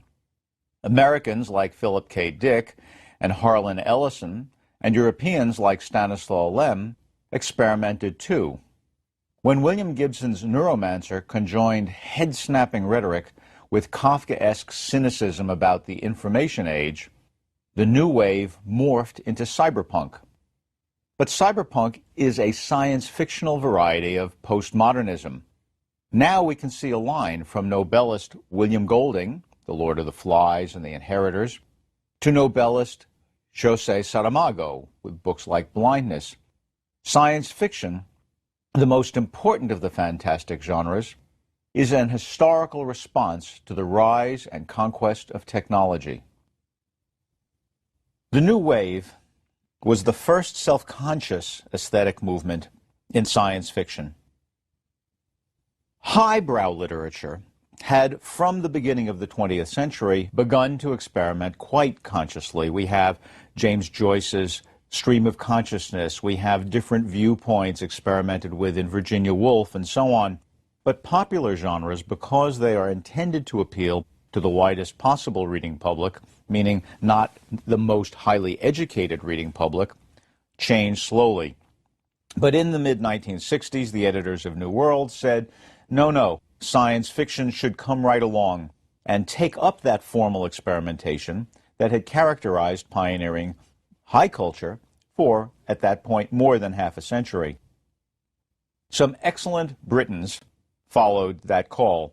Brian Aldiss, for example, wrote a book called Barefoot in the Head, most of which concerns the wandering of a single individual across a post-war Europe that has been blasted by a war not so much of explosive bombs, but of drug bombs that have completely disoriented the populations, and in different ways, depending upon where they were, when they were, and the kinds of drugs that they suffered from.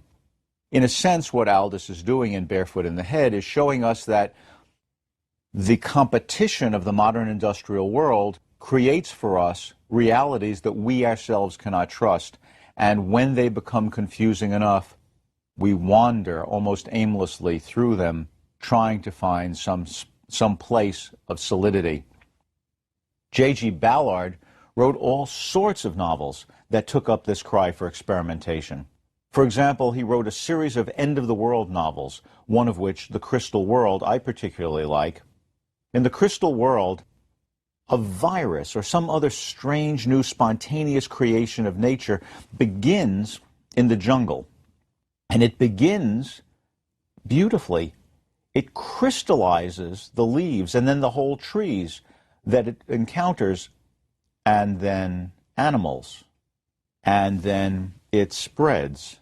And this beautiful, frozen, regularized world, we know when we come to the end of the book, is about to take us all over and leave us with nothing but inevitable regularity. There is there an echo of Zamyatin's tragic Reason Must Prevail. Somehow the horror that we have found within the jungle, or brought into it ourselves, is coming out. Ballard also wrote politically chilling tales like The Atrocity Exhibition that jams images of modern news against political desire and incest and physical mutilation. In psychosexual fables like Crash, he deals with people who come to understand in our insulated world, a world in which we travel on concrete, in steel, and live in buildings of concrete and in controlled climates, that there is a kind of enthusiasm that some people can feel only when they're involved in the danger of automobile collisions. And his main characters find that their sexuality is only retrievable as they continue to put themselves in danger of automotive death. These are indeed true experimentations. This is modernist literature brought up to date in a science fictional form. At the same time that these Britons were experimenting, Americans were too. Samuel R. Delany, makes language itself a weapon in his Nebula-winning novel, Babel 17. The title Babel, of course, refers to the famous Tower of Babel. People can no longer understand each other because God has smitten them with diverse languages as a punishment for their pride in trying to reach heaven mechanically. Babel 17 is a story in which the protagonist is a poet spaceship captain named Rydra Wong. The bad aliens have been at war with we Earth folk, and the weapon of war that is most troubling is the development of language. They keep developing new languages, and those languages make possible conceptions that we don't have, and so they can outthink us, outmaneuver us. Rydra Wong goes off to attack the aliens, to learn about the aliens, and with her as her first mate is a thoroughly efficient but brutal sailor, that is, space sailor, known affectionately as the Butcher. The Butcher is clearly a ruthless sailor, but he has also a history of having been captured and brainwashed by the aliens. They scrubbed his mind and implanted in the place where his language had been a language that does not possess the first-person singular pronoun. He can't say, I love you, any more than he can say, I hate you. And when he wants to say something like, I think we should do this, he winds up going, do this, punching his fist into his own hand. There comes a moment when Rydra and the Butcher have become sufficiently close because of their combined collaboration in fighting the aliens that they also become romantically involved. And in the throes of that intimate connection, Rydra the poet is able to make the Butcher suddenly re-understand the notion of I. Language itself is a weapon in Babel 17. This is a way of looking at language that is clearly not only modern, but postmodern. In the Einstein intersection, Delaney has wiped out the boundaries between ancient myth and modern world. We live in some kind of post-Holocaust world where the landscape is sere and people are different sorts of mutation wander around, and they seem to inhabit the bodies of ancient gods. And yet it seems to speak of our world. Philip K. Dick's The Man in the High Castle also seems to speak of our world, although it is explicitly what's called in science fiction an alternate history. Now, this book, published in 1962, it did in fact win the Hugo Award as best novel. This book, published in 1962, is written about a world in 1962. But this 1962 within the novel is a 1962 in which the Axis won World War II. So most of the United States is in fact dominated ruthlessly by Germany. The Western United States is part of the Japanese co-prosperity sphere and dominated by them economically, sort of the way Finland was by the USSR. And there's a thin strip, the Rocky Mountain states, in which people maintain some sense of independence, but only by recognizing the power of their neighbors to the east and west.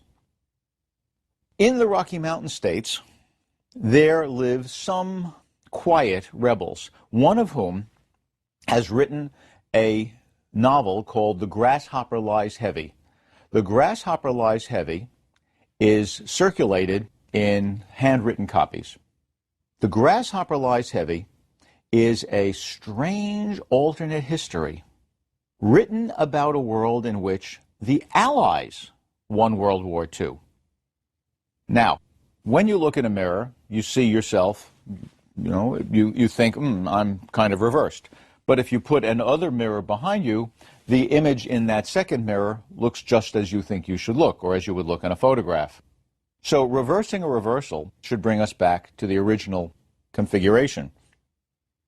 In The Grasshopper Lies Heavy, because the Allies won the war, Truman integrates the armed forces, and America comes to realize the enormous impact, the tremendous contribution of non-whites to the survival of Western democracy, and by 1962, America is no longer a country with any vestige of racism.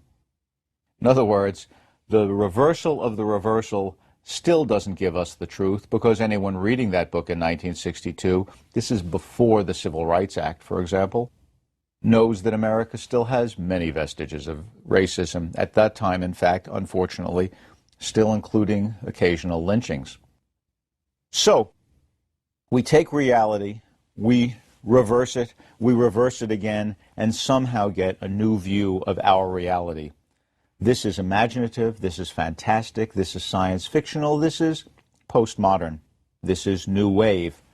Harlan Ellison, a remarkable writer of fast-paced and shocking short stories, produced one called I Have No Mouth and I Must Scream. In this story, the Earth is covered by ever more computers. And eventually, the computers link up in a network and form a totalizing intelligence, which runs machines to complete the encapsulation of the Earth in one big machine skin, which is all one big computer that is known as AM. It is alone. Like Frankenstein's monster, it has no peers. And it is so angry that humanity has allowed it to be created that it keeps 5 human beings alive forever in its bowels so that it can torment them. Human life becomes hell inside the body of the machines that we created. This is a modern updating of Frankenstein. If Frankenstein's monster shows us what happens when science, the doppelganger for the creator, Frankenstein, goes out on its own, unrestrained by the community that would have kept Frankenstein from letting the creature go. In the modern age, we see it is the community itself that heedlessly wants to follow technology so recklessly that the technology winds up creating a hell on earth for us. I Have No Mouth and I Must Scream, in that sense, is a postmodern retelling of Frankenstein. We can see how science fiction moves along. It, in fact, responds to its own eras. Cyberpunk is an outgrowth of New Wave that was conditioned by certain historical and cultural shifts. The term cyberpunk refers to a constellation of features. The word itself comes from cybernetics, a term coined by Norbert Wiener for the science of communication, command, and control, with the kyber being the word for helmsman in Greek. The punk comes from the term punk music, with its associations of low-class, iconoclastic sort of social rebels. Cyberpunk. The New Wave projected a dismal worldview, characterized by stylistic experimentation and concern for ontological and epistemological problems. They did it through drug realities. Now, ontology is the branch of metaphysics that concerns the nature of being. I and you are ontologically equivalent. We are human beings. We are ontologically different from my lectern and your chair. The question is, are we ontologically different from Frankenstein's monster? Are we ontologically different from that thinking machine that keeps Ellison's last 5 human beings in perpetual thrall? In fact, those problems plague us today because we don't know the limits of our technology. How many people have said, yes, the computer knows exactly what I'm doing? We feel that we are in a world with other intelligences. That questions our limits. Epistemology is the branch of metaphysics that concerns knowing.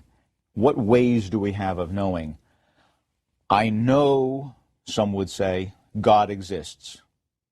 But they would acknowledge that they know that in a different way from knowing that their thumb exists. And yet, differently from the way they might say, I know that Tokyo is the capital of Japan, even if they've never been to Japan or Tokyo. How we know things is a deep philosophical problem. Cyberpunk concerns itself with these deep ontological problems. Drug realities are used often in cyberpunk because drugs decenter us and call into question what reality might be. Cyberpunk in particular does this using a fast-paced, jarring style and takes a radically anti-authoritarian view. In addition, cyberpunk, growing out of these changing realities, the ever larger, more totalizing activity of a corporate scientific establishment, gives us a movement of a, how shall I say this, a geographic center to science fiction.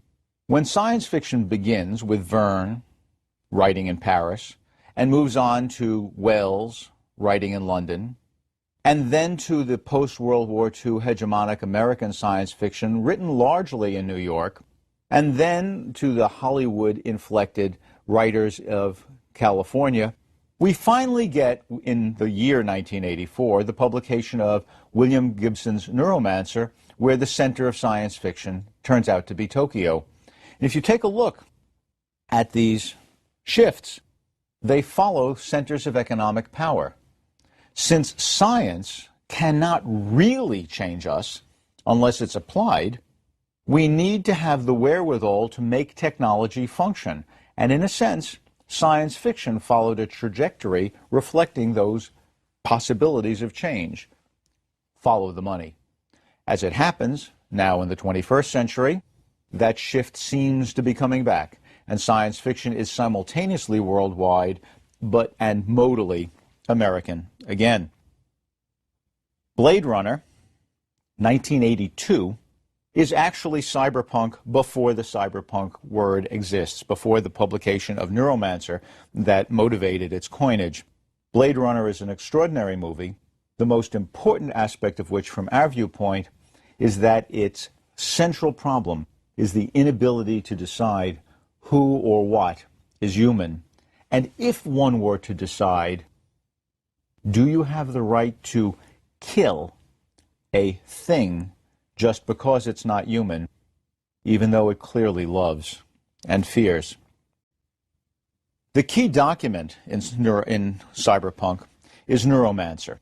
It has a style which truly set people back when they first encountered it. Its very first sentence is quite famous. The sky above the port was the color of television, tuned to a dead channel.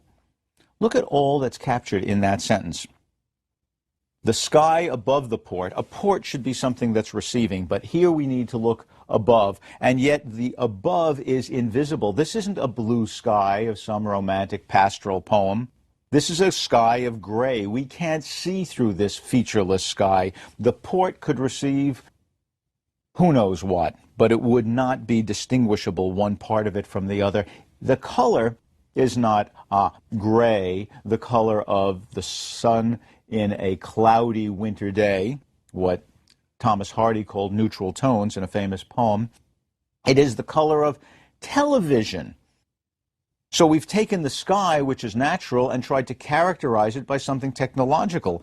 But that's not television showing I Love Lucy. It's tuned to a dead channel.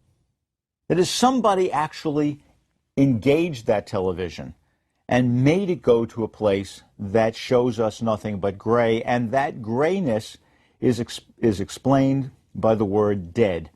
What we have here is a tremendous clash back and forth between the realms of the mechanical and the animate. And the result of this clash back and forth is something that says to us, at the moment of reception, at the moment when we could take things in fact, we can see only death in both aspects of our world. And that's what happens in Neuromancer. The main character is a fellow named Case, and indeed, he is our case study. He is an outcast computer jockey, someone who tried to steal from his employer, and he is now taken over by someone. It turns out that this someone is working for a renegade artificial intelligence and made to go into the world, the virtual world of network connectivity. This book invents the word matrix for that. It also invents the word cyberspace, words like Frankenstein that have entered our vocabulary through literature. And in cyberspace, Case tries to break through protections in order to get the right code for his AI master. Ultimately, he does. And that AI joins with another AI to form an intelligence so vast that all human beings, if it wanted to, could be ultimately in thrall. There are many fascinating characters in this novel. A clanking bartender with a mismade artificial arm. There is Molly, an assassin who has had her eyes mechanically altered so that we see only mirror shades, and her tear ducts turned inward so that instead of crying, she spits. We have a mind bender who can thwart people by planting images in their own minds. And as I say, we have the artificial intelligence who controls Case. But perhaps the most significant character from the standpoint of understanding the relations between the human and the mechanical is a character who is a construct. His entire personality has been downloaded into silicon. The man himself has been killed, but the silicon construct is kept alive. At one point, when Case talks to this fellow, who was the greatest computer jockey of all, who's helping him willy-nilly in this quest to serve the AI, he says to him, "You know, man, you repeat yourself." "It's my nature," he replies. Ultimately, no matter how much we think we may be human encapsulated in that silicon, we are limited by the silicon. The book is arguing that humans are something beyond that. At the end of the novel, Case, who has had the one woman that matters to him at all taken from him, awakens to find himself on a beach. And on that beach, he hears off to one side a laugh. And it's the laugh of that construct. The construct had said, "The one thing I want from this chore is that when we are done, I be destroyed." "Did you destroy him?" "Ah, no, I gave him more than he wished for," the AI says. He is kept alive again, willy-nilly.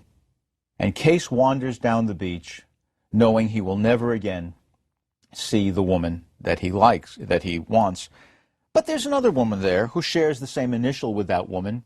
When I first read this book, I thought, well, this is sort of a happy ending, and that doesn't feel right. But then I recognized that, in fact, being forced to live against your will is a kind of hell, such as Ellison had talked about. That wandering off down the beach is a tragedy. As I said when I began this lecture, the new wave, of which the postmodern, the most strongly postmodern and historically controlled version is cyberpunk, began as an attempt to bring the stylistic experimentation of modernism into popular literature. It turns out that Neuromancer shares much with modernism. The sky above the port was the color of television tuned to a dead channel. Here's the beginning of the love song of J. Alfred Prufrock by T.S. Eliot. "Let us go then, you and I, when the evening is spread out against the sky, like a patient etherized upon a table.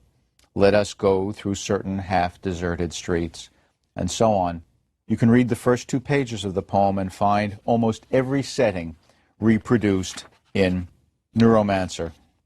And at the end, Prufrock says, I grow old, I shall wear the bottoms of my trousers rolled. I shall wear white flannel trousers and walk upon the beach. I have heard the mermaids singing each to each. I do not think they will sing to me." And he ends by saying, "We have lingered in the chambers of the sea, by sea girls wreathed with seaweed red and brown, till human voices wake us and we drown." That's what the construct wants, to die. But to be forced into the position where we have no choice but to die, that's something else. William Burroughs, a strange pioneer of postmodern writing, in Naked Lunch deals with the nature of heroin, which he calls colloquially junk. Junk is the ideal product, the ultimate merchandise. The junk merchant does not sell his product to the consumer. He sells the consumer to his product. He does not improve and simplify his merchandise. He degrades and simplifies the client. He pays his staff in junk. Junk yields a basic formula of evil virus, the algebra of need, Lycase's necessity to find the solution to the trap that he's in because of the AI. In fact, Burroughs talks about the silent frequency of junk that comes in and takes over our minds. The wavelength of amphetamine is how that's expressed in Neuromancer. Postmodernism treats nature as a phenomenological construct. That is, we see nature as something that we define by the way our consciousness decides to separate one part from all of the other possibilities. In that sense, postmodernism includes new wave and cyberpunk. Science fiction at its most pioneering is now itself simply a variety of postmodernism. Science fiction, of course, continues to function in traditional ways. Kim Stanley Robinson's Mars series, Red Mars, Green Mars, Blue Mars, massive novels, are superb hard SF, where he talks about terraforming, making Mars into a habitable planet and all of the social dislocations that happen there. But science fiction has now gone beyond both the traditional and the literary. It fills our theaters. Most popular movies, most popular examples, for example, are things like Star Wars, which are traditional. But we have substantial successes in postmodern works like Total Recall or Vanilla Sky. And we have protagonists like Case who struggle to define their reality.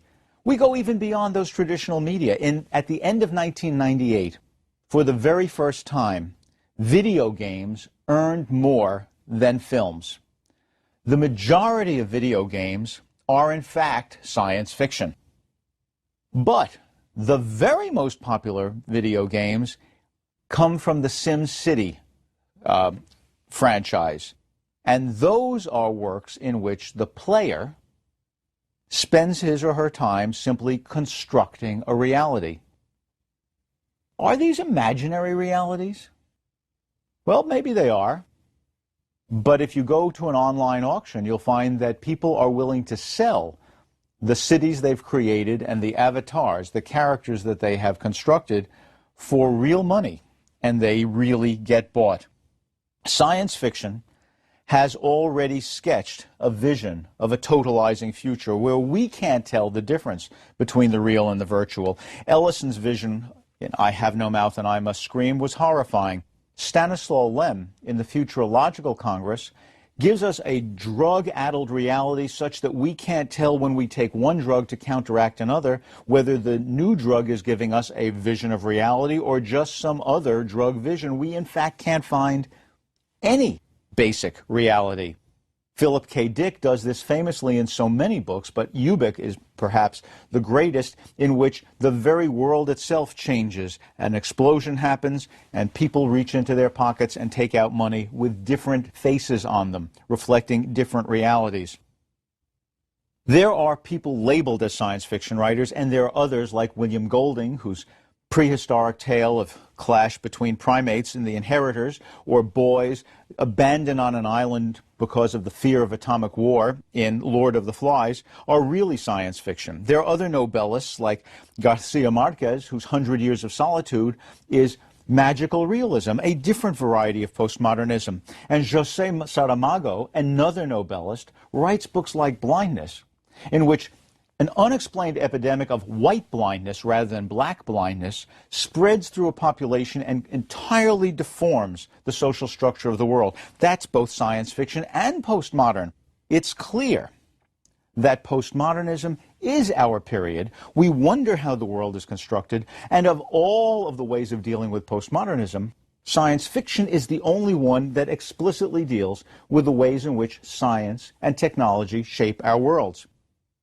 We began this series of lectures by looking at fairy tales. we took the opportunity to construct a theoretical framework in which we could understand a continuum of the fantastic, from the most realistic to the most fantastic, with fairy tales somewhere in the middle. And they reach back before prehistory to vegetation goddesses. But they also give us a universal structure that informs all of narrative. As we saw the varieties of fantastic develop all the way through to the modern period of things like Kafka's giant insect, we found both Poe and Wells offering us hinges. Poe in part because he shows us not only the horrific and the scientific, but the clash between two different rhetorics, the romantic rhetoric and the rhetoric of science. And Wells because his genuine imagination is grounded in the scientific, but gives us a way to imagine the far future. Coming into science fiction, we see that that too goes all the way back, through utopianism, for instance, to the ancients, but down today to the postmodern present. What had once seemed imaginary now seems real. We expect the online store to tell us what else we might like to buy. People get angry if we become unreachable because we've turned off our cell phones. And ubiquitous surveillance cameras capture the faces of wandering spouses, as well as terrorists. On balance, is that bad? We might appreciate the online store's suggestion, whether we take it as good or bad. The world has become fantastic. The imagination of humanity has utterly reshaped the life of humanity through technology, the instrumentality of science. The guidebooks we need now, more than ever, are the masterpieces of the imaginative mind, because now we live in a postmodern science-fictional world.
English has a unique fantasy heritage, the Arthurian materials, used by authors medieval to modern, such as Thomas Malory and T.H. White. The modern Arthurian musical Camelot lent its name to John F. Kennedy's truncated presidency. William Morris, a pioneering Victorian manufacturer and polymath artist, rejected an offer to be England's poet laureate, honoring in part his Arthurian poems. He rejected the offer because he saw himself as a Democrat. He was one of the first people to try to give profit sharing to his employees. His idea of Arthur's realm was one of great inclusiveness, like that attributed to Kennedy's. This was a shift in the Arthurian poems. J.R.R. Tolkien, a brilliant philologist, also revised the spirit of these ultimately nostalgic materials to create a reassuring, fantastic medievalism, what he himself called a fairy story. In Farmer Giles of Ham and Leaf by Niggle, Tolkien's comforting politics and religion respectively emerge. Examination of the works of Tolkien's friend, C.S. Lewis, particularly the children's series about Narnia and the science fictions including Perelandra, clarifies Tolkien's democratic consolation. The epic success of his Lord of the Rings trilogy launched the true mass production of the literary fantastic. John Ronald Reuel Tolkien was an Oxford professor of Anglo-Saxon, that is to say, Old English, and of English language and literature. He transformed fantasy publishing around the world. He is most widely known now for his creation of a fantasy realm, Middle-earth. This setting draws on Old English literature, like Beowulf, the oldest epic of English literature, where the hero fights extraordinary monsters and even the monster's mother, Norse saga with gods and heroes, Welsh legend with sorcerers, Teutonic mythology with world-shattering battles, as well as Christianity and the Arthurian materials. Tolkien drew on them all. English literature has a unique heritage in these Arthurian materials. There is a character we see around the world, known by folklorists as the wise man of the wood. Rumpelstiltskin, for example, who spins straw into gold, is an example of the wise man of the wood. There is another character we find around the world, the undiscovered king, like Moses, found floating among the bulrushes. And this exists in many cultures, but historically, only English literature has integrated these two archetypal characters, weaving them into a single story where Merlin becomes, in a sense, the godfather who brings forward Arthur to take his place as the rightful king and set the world in order. A story that not only sets the world in order, but sets the world on its inevitable path to dissolution. These Arthurian materials have yielded myriad popular works. Among them, for example, Sir Gawain and the Green Knight. This is a famous magical fairy tale for adults from the late 14th century. Sir Gawain is, by convention, one of the more foolhardy members of the Round Table, Arthur's Fellowship of Knights. In comes a huge green knight, and he asks that someone take the challenge of attacking him with a blow of a sword which he will not try to counter. But if he should survive this blow, the man who accepted the challenge must meet him a year and a week and a day later. Sir Gawain takes up the challenge.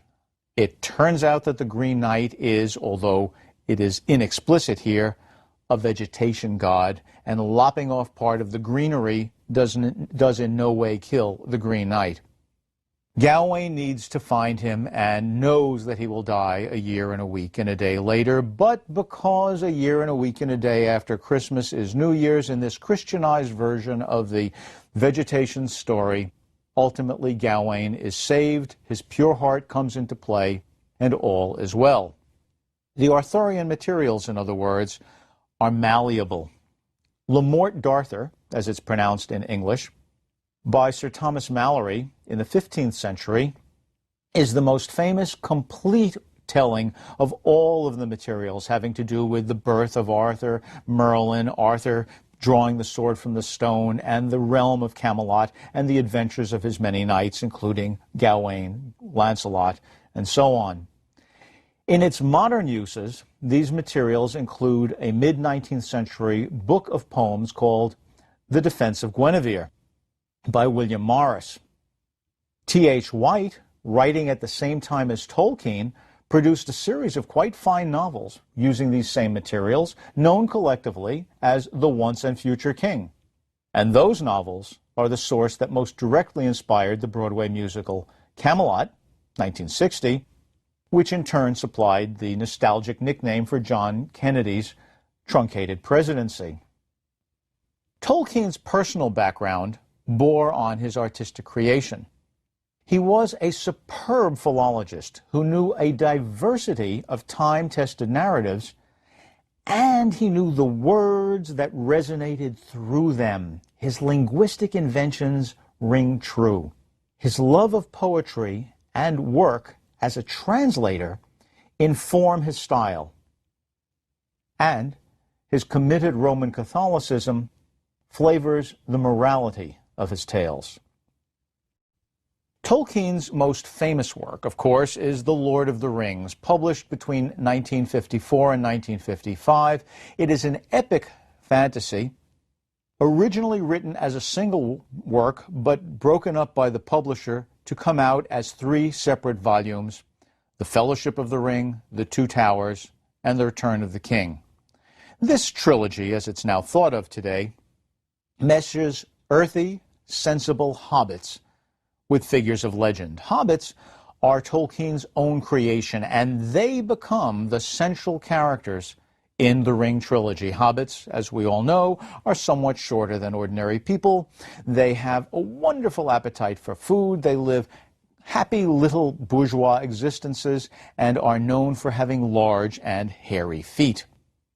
Frodo, a hobbit, is recruited by Gandalf, who is the Merlin figure in this epic, to help destroy an ancient magic ring which gives extraordinary power to anyone who wears it, before the evil sorcerer Sauron can seize it and use it to enslave the world.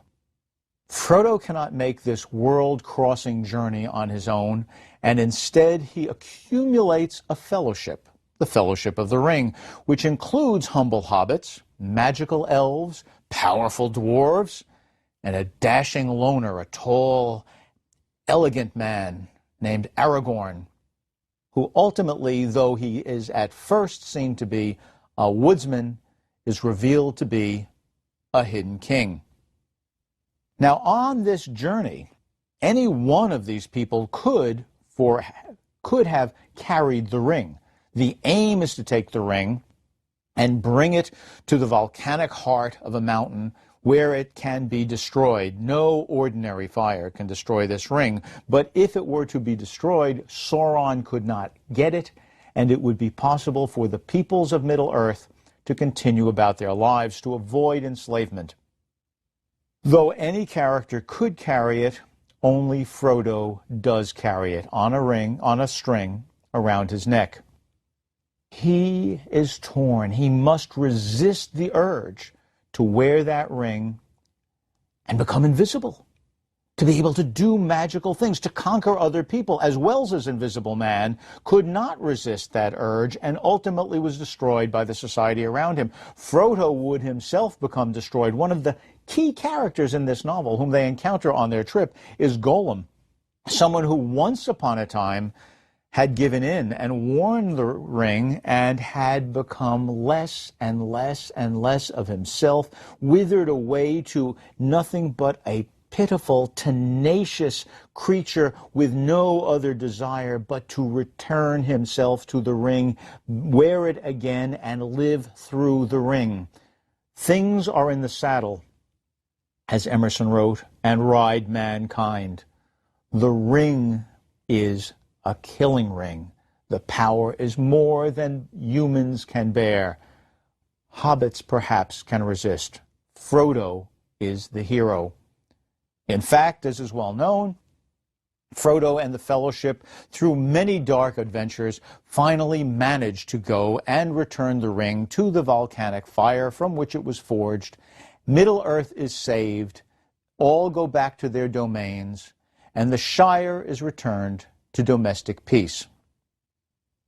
We can see Gandalf as Merlin, Aragorn as Arthur, and Frodo and his friends not so much as Knights of the Round Table, because they are always ironized, but rather as solid English folk. These folk are our focus. In a sense, Tolkien makes us the true heroes of the Ring trilogy. Like the Arthurian materials, Tolkien's are extensive. This is a CBC podcast.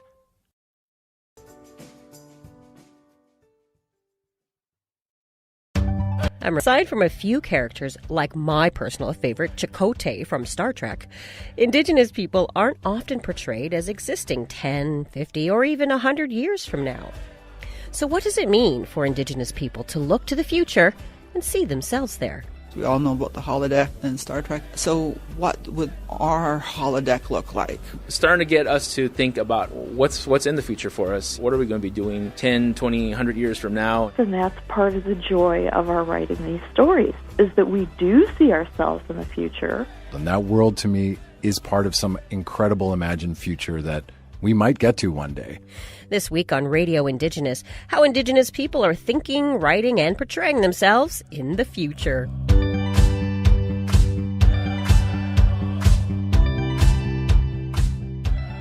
Now, before we get too deeply into this, a little context. The term Indigenous futurism was first coined by my first guest, Dr. Grace Dillon from Portland State University. Since coining the term, she has edited a collection of short stories called Walking the Clouds, an anthology of Indigenous science fiction, which is the first of its kind. She joins me from Portland. Welcome, Grace. Welcome, and thank you. Now, for our listeners who might not be familiar with the genre, what is Indigenous futurisms?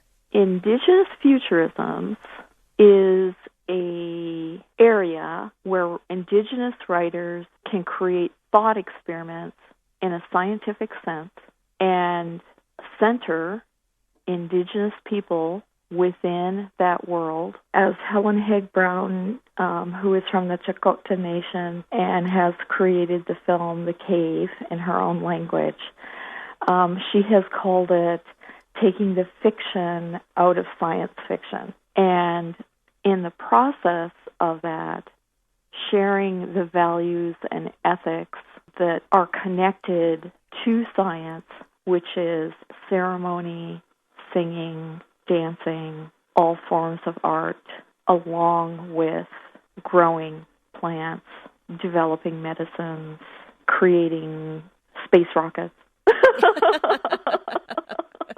Space rockets and canoes, that's us. And space canoes. Thank you.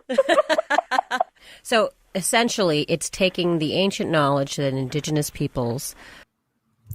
Hey everyone, welcome to the stream. I am here with the amazing Silver Spruik, who is a prolific streamer, comrade, indie game developer, and I'm just a huge fan of his work. So I'm really excited to have him here to have this discussion.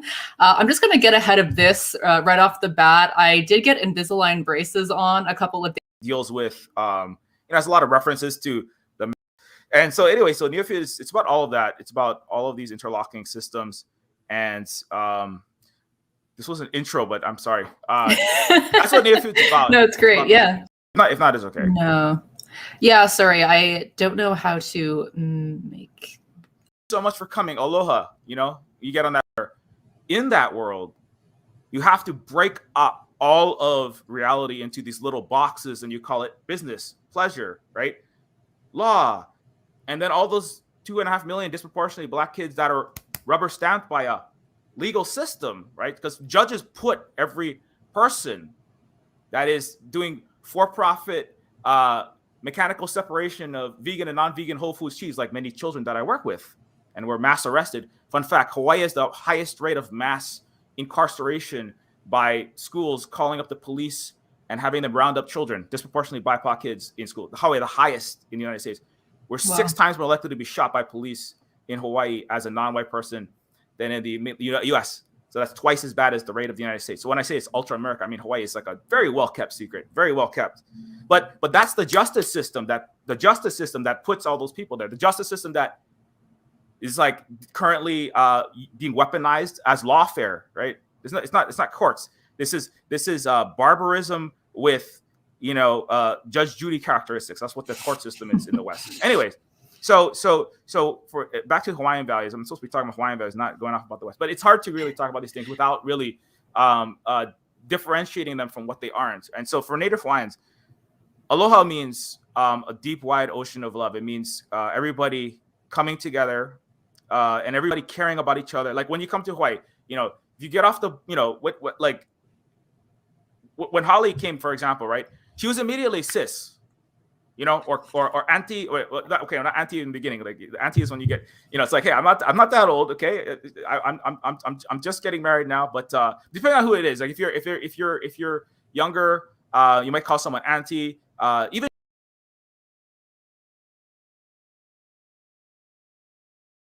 at this time in the development of data.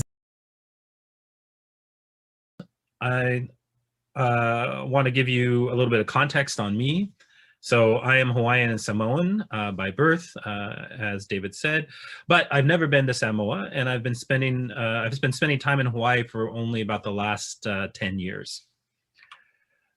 So that's because I was adopted out at 6 months by a white family and raised in a Northern California mountain country.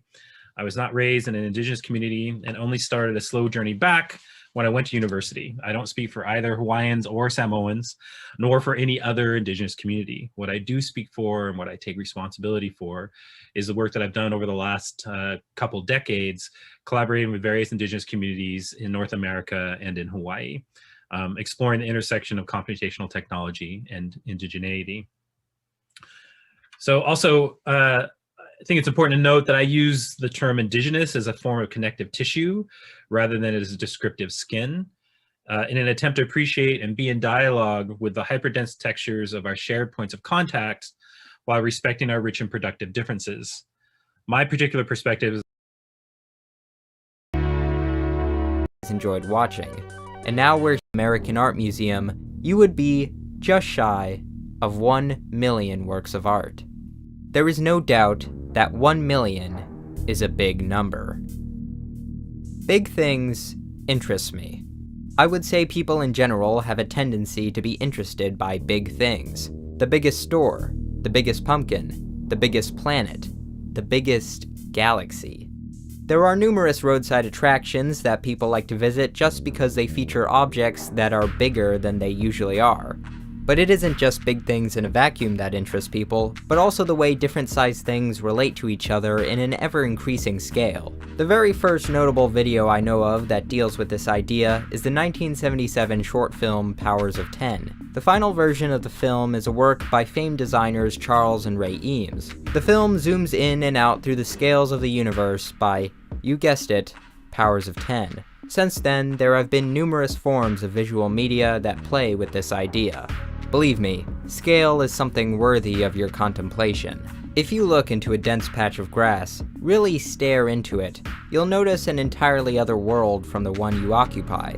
It's filled with insects, root systems, particles of dirt. It's a place that you are almost entirely cut off from, simply because the size at which you live your daily life is so dramatically different. If you were to shrink down to the size of an ant, blades of grass would become overwhelming towers, and the distance from the sidewalk to your front porch would feel like miles. And then if you stood up and looked out at a field, you'd start to realize just how big the world of the tiny actually is. This is the world you currently occupy. And if you zoom out of that and look at the world at the scale of a planet, we become like the ants again. It seems that when we zoom in or out, a sense of harmony and pattern emerges. Each scale is a different world with different rules. On the atomic and subatomic level, things seem to behave mechanically in ways totally alien to the ways we observe in our world. At the level of cells and at the level of insects, the inner mechanics of the natural world are revealed. On the level of great technological giants, of skyscrapers, of cities, there is a world of steel, engineering, and the wonders of human achievement. On the geographical level, there are mountains, canyons, deserts. And on a universal level, things behave once again in an alien way, where matter, energy, time, and distance exist and interact in ways so extreme that we can never fully wrap our minds around them. It is these worlds that drive our fascination with scale, that beckon us to learn more, that beckon us to wonder about those unimaginable things that are billions of times smaller or bigger than us. And while the worlds of the very small are certainly worthy of exploration, the worlds that interest me the most, the ones I know more about, and the ones I wish to explore in this video, are those just outside our narrow human scale. Those which cannot be accessed with a microscope, but by vehicles, or if you are so willing, by your own 2 feet and enough time. Those worlds which seem to have captivated civilization for millennia. Those worlds of dizzying heights, power, prestige, achievement, and wonder. Those worlds that are just so gargantuan they can hardly be imagined.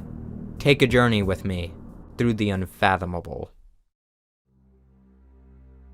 Before the great stones of Stonehenge were erected, originally on the site was a circle of 56 timber or stone posts. Ancient people used this as a cremation cemetery for hundreds of years, but at some point, someone somewhere thought it wasn't enough. When the huge stones we all know and love were erected around 2500 BC, the people who made it went through an extraordinary effort to transport and shape these absolutely enormous stones using only simple tools and technologies. Some of the blue stones in the inner ring of Stonehenge have been found to match perfectly with an outcrop in Wales, meaning they were displaced 160 miles away from their original location. The entire operation would have required planning, organization, and collaboration on a massive scale. When the people of Rapa Nui first carved the now famous Moai figures, they didn't start out as enormous as we see them today. Early statues were far smaller, but over time and with advancements in technique, Moai were carved larger and larger. Most Moai are actually far taller than what remains on the surface. In fact, they kept trying to outdo themselves, attempting to carve them at such a scale that they eventually found their limit, leaving the largest Moai on the island, nicknamed El Gigante, still only partially carved out of the volcanic rock. If erected, it would have stood 72 feet tall. The Great Pyramids of Giza are some of the largest and longest-lasting ancient structures in human history. They've been here for 4,500 years, and they will likely be here for thousands more. It would take nothing less than a nuclear bomb, or the efforts of thousands of people, even with today's technology, to dismantle every one of the millions of blocks that makes up the burial complex in order to get rid of it. It is a testament to one of the greatest collaborations in history. Tens of thousands of skilled workers from communities all across Egypt likely contributed in building them. It is estimated that the largest pyramid contains 2.3 million blocks of stone, meaning one 2.5-ton block would have to be laid 4.5 minutes of every hour, 24 hours a day, for the entire 20-year time frame it has been believed to have been built in. The sheer scale of the project is so impressive that even today, no one is really sure exactly how they were built. It wouldn't be until 3,800 years later that the pyramids were surpassed in height by the central spire of the Lincoln Cathedral in 1311. Then in 1889 it was surpassed by the Eiffel Tower. In the 20th century, height records would be beat again and again every few years. From the Chrysler Building, to the Empire State Building, to the World Trade Center, to the Willis Tower.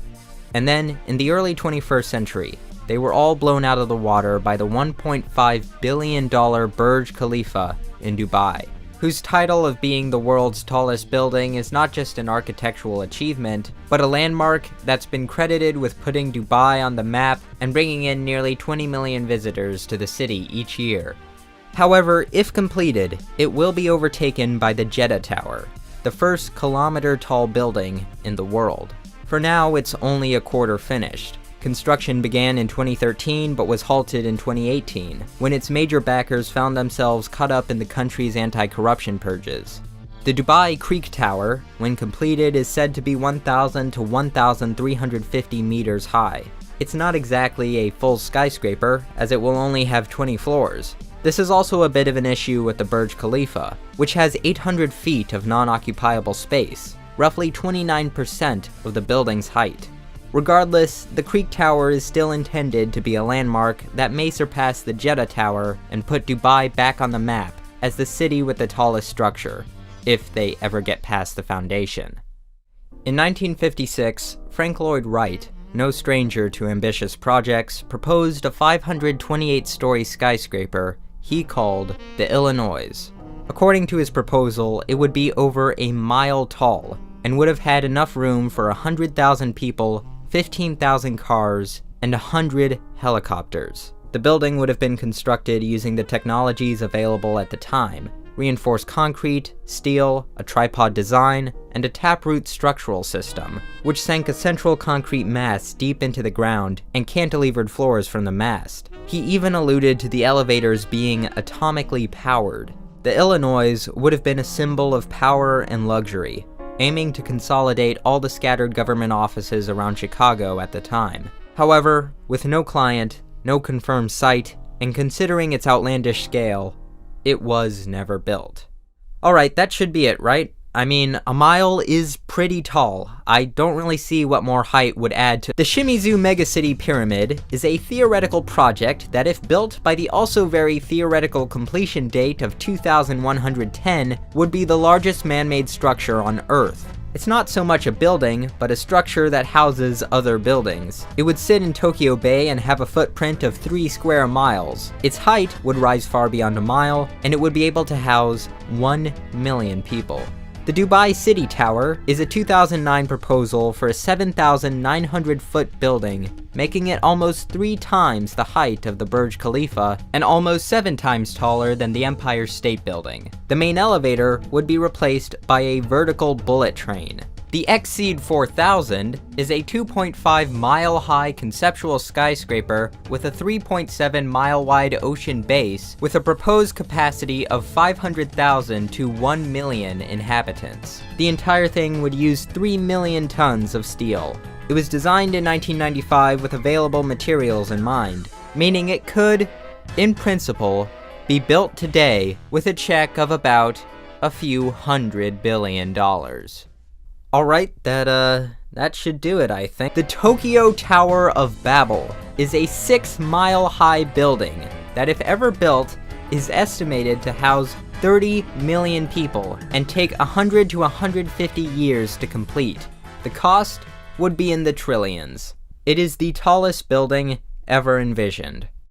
Right next to my proposal for the Bigatron Skybuster, a 10-mile-high carbon nanotube structure which will house 50 million people and will take the fastest elevator in the world nearly 13 minutes to reach the top. The estimated cost is 2.3 quadrillion US dollars.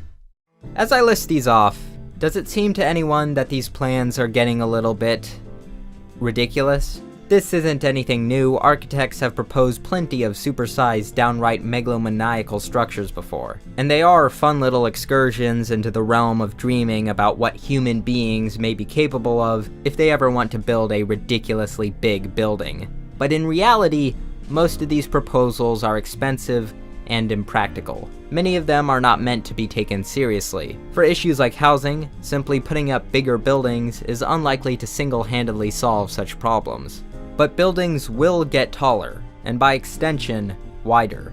As more and more people live in cities, we will have to build more and more. Skyscrapers have been growing taller at a remarkably steady rate, and unless sweeping social change occurs, which doesn't seem impossible, there shouldn't be a drastic change to this trend. According to researchers at MIT Technology Review, there is a 9% chance that a building exceeding 1 mile in height will be built by 2050. And there is a 0% chance that the current tallest skyscraper will remain the tallest.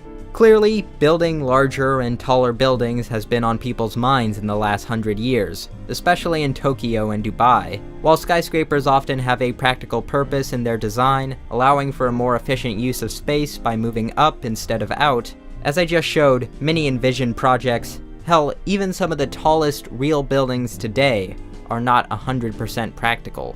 They are buildings envisioned to show what could be possible. They're made to be impressive. Creating large things, building big structures, or moving big items is one of the most enduring, widespread, and prevalent activities in human civilization. Throughout all of history, perhaps even before the development of agriculture, humans have been creating structures not simply because they need a place to sleep, or because it serves some practical real-world function, but because they wanted to create a monument. But why? Why do we feel the need to keep building enormous things, especially things that serve seemingly no practical function? The pyramids did not shield the Egyptians from foreign attacks. They did not help their crops grow. Why have we, for thousands of years, gone through tremendous efforts to build big things? Well, I don't think there's just one answer. One of the first reasons is permanence. Basing things off of what survives in archaeology, there's several major ways to create something that lasts as long as possible. That is, if you also don't want it to be buried somewhere and forgotten by the world. One major way is to make it out of durable materials. Gold will not decay, But there's an issue in that since it is also very valuable, it runs the risk of being melted down and turned into something completely different. Stone might be the go-to for this. It can't rot, it can't catch on fire, it's heavy, and typically pretty tough. Another major way is to make it culturally important. It could be a religious artifact, a burial site, something that you instill with so much sacred importance that it will more likely be cared for and maintained, and is unlikely to be messed with as long as that culture is still around. And another major way is to make it big. It's pretty simple, really. You make something so big, so monumentally huge, that taking it apart would require nearly as much effort as putting the damn thing together in the first place. An effort that even your greatest enemies won't have the energy to go through. If you combine all three, you get some of the longest lasting structures in human history. Another reason to build big is that it's a sign of achievement, whether that be showing you are the most technologically advanced, or that you have enough resources to pull something off. It's maybe one of the most obvious and intimidating achievements a society can produce. The resources, engineering, and time required to build something very big, even if it's as simple as a mound of dirt, will signal to everyone that you or your society can pull off monumental feats. Another reason could be religion, spiritual reasons. Perhaps you believe by building something very high, you can become closer to the gods. Or if you build something very big, you can communicate to them from the ground to the sky. Or more simply, you want to commemorate your god or gods with something that will show others your god is the biggest, the most powerful, and the best. Another reason is unity. If you are to build something big, you're going to need people. Lots of people. And you will need those people to organize, to get along, and maneuver as one. Collaboration may help strengthen the relationship between your people and become a more successful society in the long run. It may instill in others a sense of purpose, inviting people to be part of something bigger than themselves. Another reason is awe. And this is the thing I want to focus on. There is an inherent majesty in the huge, no matter how primitive or ugly. The huge has a spiritual presence that can easily produce fear or respect. When someone looks down from a really tall structure, it can make one feel dizzy, disoriented, and fearful. But the same thing can happen when you get really close to a skyscraper and look up. It's basically the same, the perspective recedes in a similar way, the distance from ground to ceiling is still mind-boggling. Some monuments try and chase this tottering feeling. Perhaps because we live in a world with so many skyscrapers built for practical reasons that would rival important monuments of the ancient world, it isn't as amazing to see them. But the next time you are in the presence of a skyscraper, really look out at it. See how just amazingly huge that building is. How many times bigger it is than your puny human scale. Think about all the things that had to come together to create something that can be seen from literal miles away. Skyscrapers, utilitarian or not, represent the peak of current architectural ingenuity, the peak of industry, the peak of human building heights, the peak of clogging up the sky, creating great walls that block the sunlight and cast suffocating shadows. In the 1920s, Le Corbusier, an important leader of the modernist movement, designed the Radiant City, a blueprint for a perfectly ordered urban environment. Le Corbusier proposed demolishing 2 square miles of central Paris to build it. Everything built after would be symmetrical and standardized, identical, inhuman. I wouldn't describe the design as anything other than totalitarian. Unsurprisingly, it was never built, but its influence, like many things Le Corbusier did, can still be seen in modern architecture. The look of Gotham City we all know was influenced by the work of people like Hugh Ferris. Hugh Ferris was an architectural renderer and theorist who became famous because of his darkly dramatic renderings of skyscrapers, monumental blocks that rise out of the earth with a terrifying power. The worlds he envisioned included both spacious roads and dense, overlapping, overwhelming forms. The use of light is also remarkable. Setting the buildings at night and illuminating them with unnatural spotlights evokes the dramatic stage lighting that would accompany a villain's introduction in a play. The scale and domination of these images form a playground of Gothic fantasy. They could also easily be seen as an urban nightmare. Through modern architecture, we have successfully created giants. Giants that far surpass even the tallest spires of all the cathedrals, mosques, and churches ever built, whose heights were formed to bring us closer to the heavens. Giants who have a life of their own, whose eyes are 1,000 blind windows. We've created things so big, they are no longer entirely within our control. That's a bit frightening, isn't it? Megalophobia is the fear of large objects. If you legitimately have this condition, being in the presence of large things can trigger fear and anxiety. The phobia is usually associated with things that are larger than they should be, like a larger-than-life sculpture of a human, or an animal grown to a size well beyond its normal, natural size. Like thalassophobia, I don't have this condition, although I do understand it.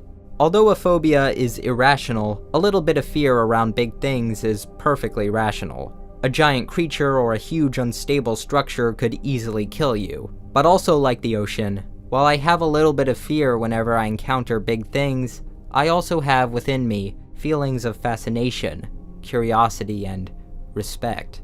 Humans are one of, if not the only animal that as far as we are aware can look out at, say, the Grand Canyon and appreciate it just for being beautiful.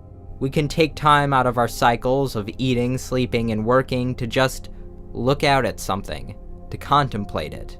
We can look at nature as if it was a work of art. Even though I have a fair amount of misanthropy in me, I can admit that is special. In a sense, the Grand Canyon is a work of art, one that illustrates the sheer power of geographic scale. In this scale, things are typically measured in either miles or kilometers. For the longest time, I had a hard time really understanding how big a mile was. Yes, 1 mile is 5,280 feet. I've walked it, I've ran it, I've driven it several hundred times, but I could never really get the visual confirmation that satisfied me. So today, that's what we're going to attempt to do. So I just bought a measuring wheel that will be able to measure 1 mile by walking along the beach. I bought 2 poles and I cut out some cardboard pieces and some red tape that will be our visual signifier for the 2 ends of the mile. So what do you think about my next big video? I think this newest Solar Sands video has great potential for the future of humanity and the world. This video may take a long time, but it is going to deliver. All right, I've taped up the signs and I think we're ready to go. So we're here at the beach. The sign is here. It's kind of an ominous red. I think some people think it's supposed to be a warning sign. I probably should have considered that. I don't know if it'll work. It seems pretty far. I guess we'll just have to see. So we're gonna take the little walkie thing and see how far we can get.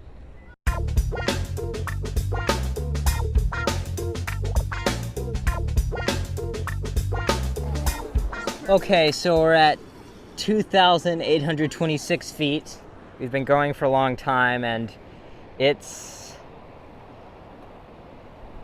I can't see it anymore. We saw like a red pixel for a little bit, but after that, it's just not possible. I don't think this is gonna work. I think there's too much crowded stuff or the signs just aren't big enough. Okay, this is try 2. We have a lot clearer beach now, and we're gonna try this one more time, see if it'll actually work. I'm at about 2,000 feet, and I can't see it. Oh, that's disappointing. We're gonna have to do something totally different. It was clear I severely underestimated how big a mile was. So instead of the signs, I decided to use 2 giant blue tarps that I could place on either end. Next, we drove around the parks of my city looking for a good spot, until my brother suggested a long stretch of bayou that he had found on Google Maps. Oh my gosh. This is 2,300 feet. We are putting a lot on the line for this. If this bank goes up like 2 feet, we're gonna be underwater. But we're almost there. If you get over here, you can just barely see the bridge. You can barely see the bridge? I can see I can see it, yeah. very tiny bit. I think this will be enough. This is enough. We did it. We found the mile, guys. I think this is it. We're gonna come back later and see if it's true. Preferably in better weather. Well, we're here after significant downpour, and we're coming back.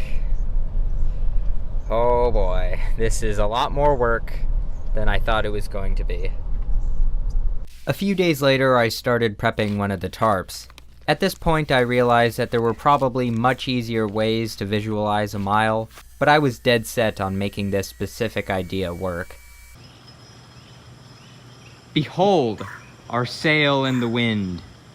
So that morning, we gathered our items and drove out to the spot for the last time. So we're here. My brother has the big blue tarp which will drape over the bridge. I have the tarp I can place into the ground. I really hope this works. It's a sunny day. It's in the morning, or more like noon now.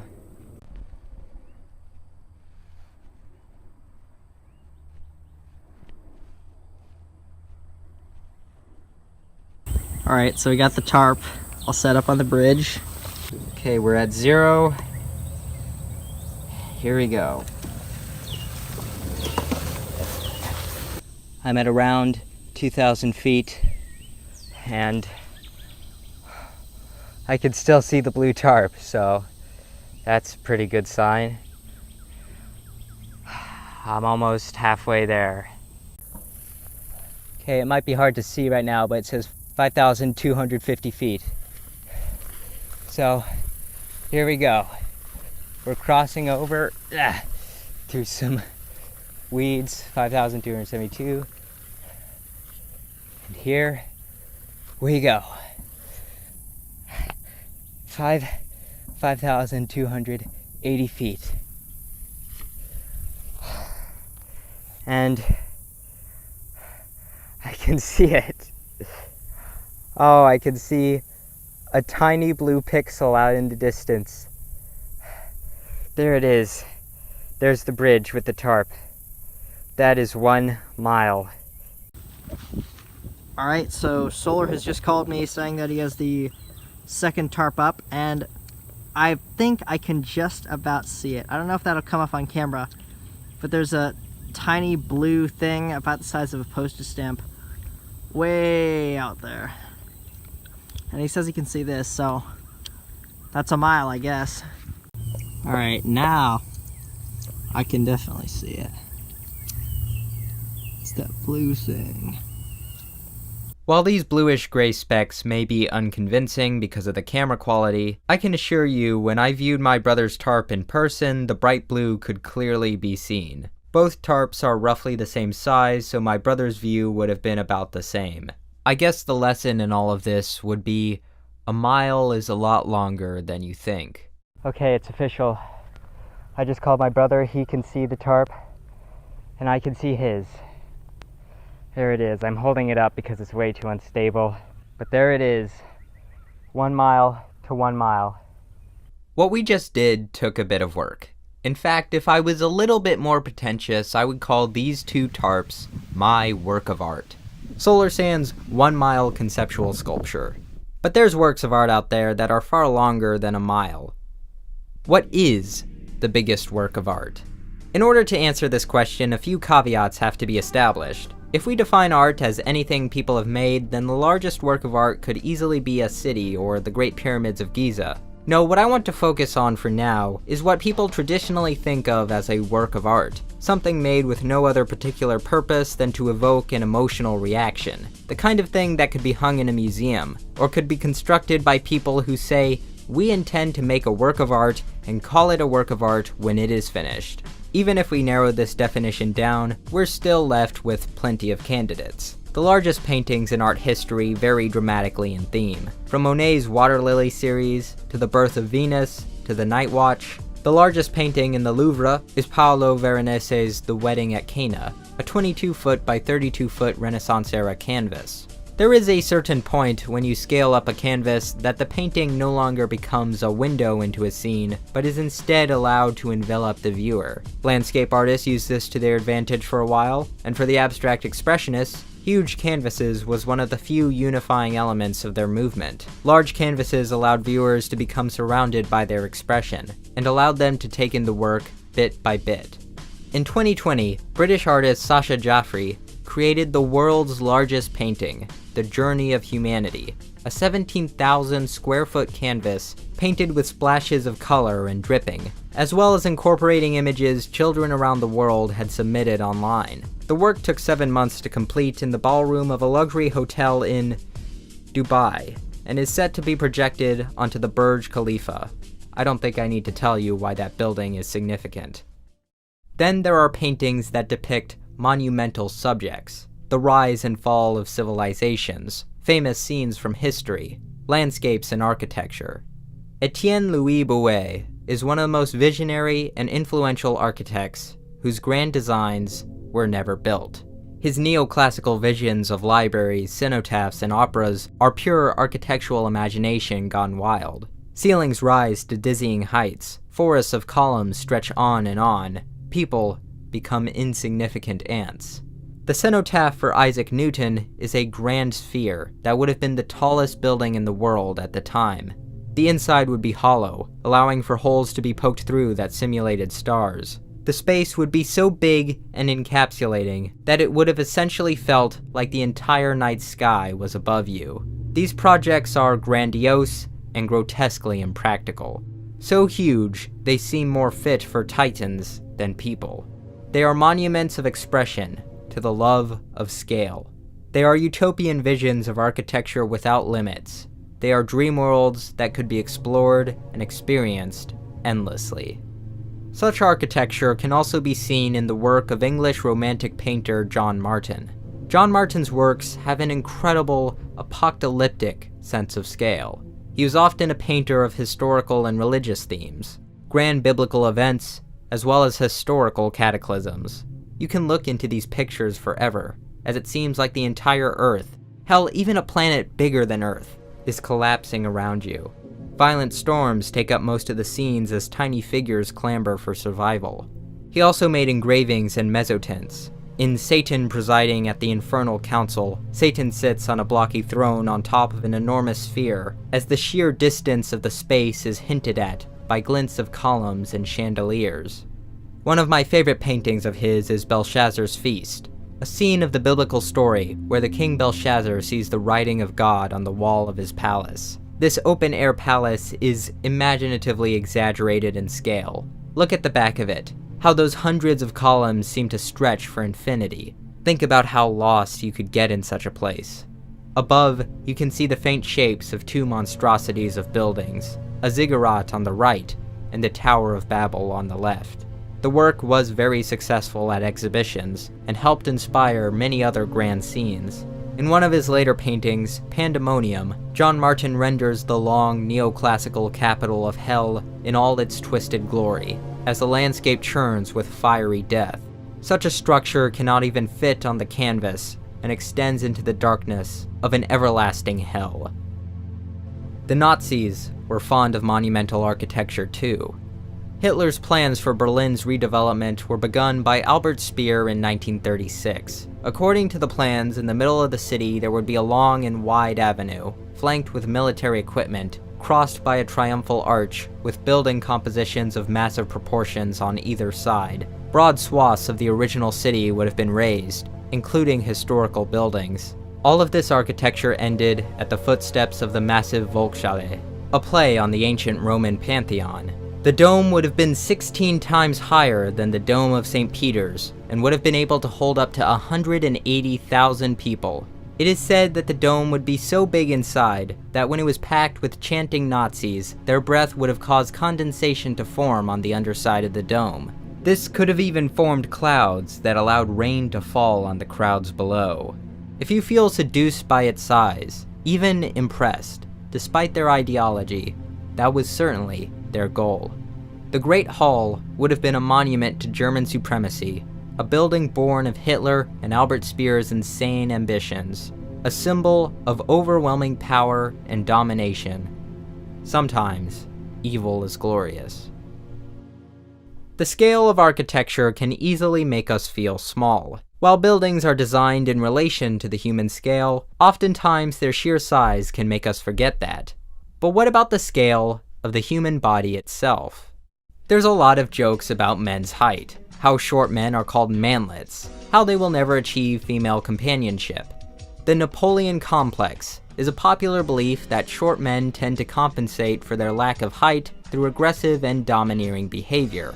However, Napoleon himself was probably of average height.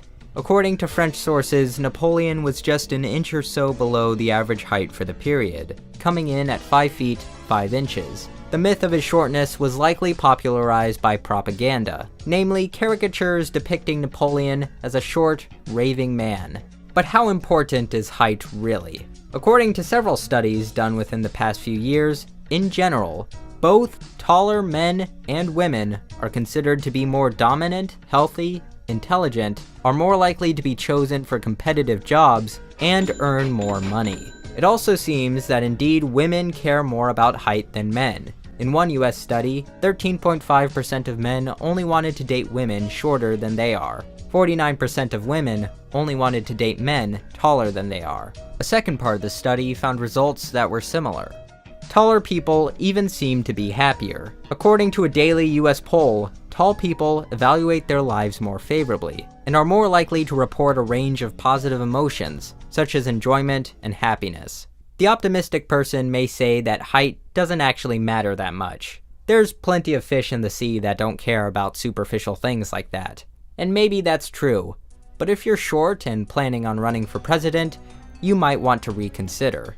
Throughout US history, there has been a slight tendency for the winner of the presidential election to be taller than their opponent by around half an inch.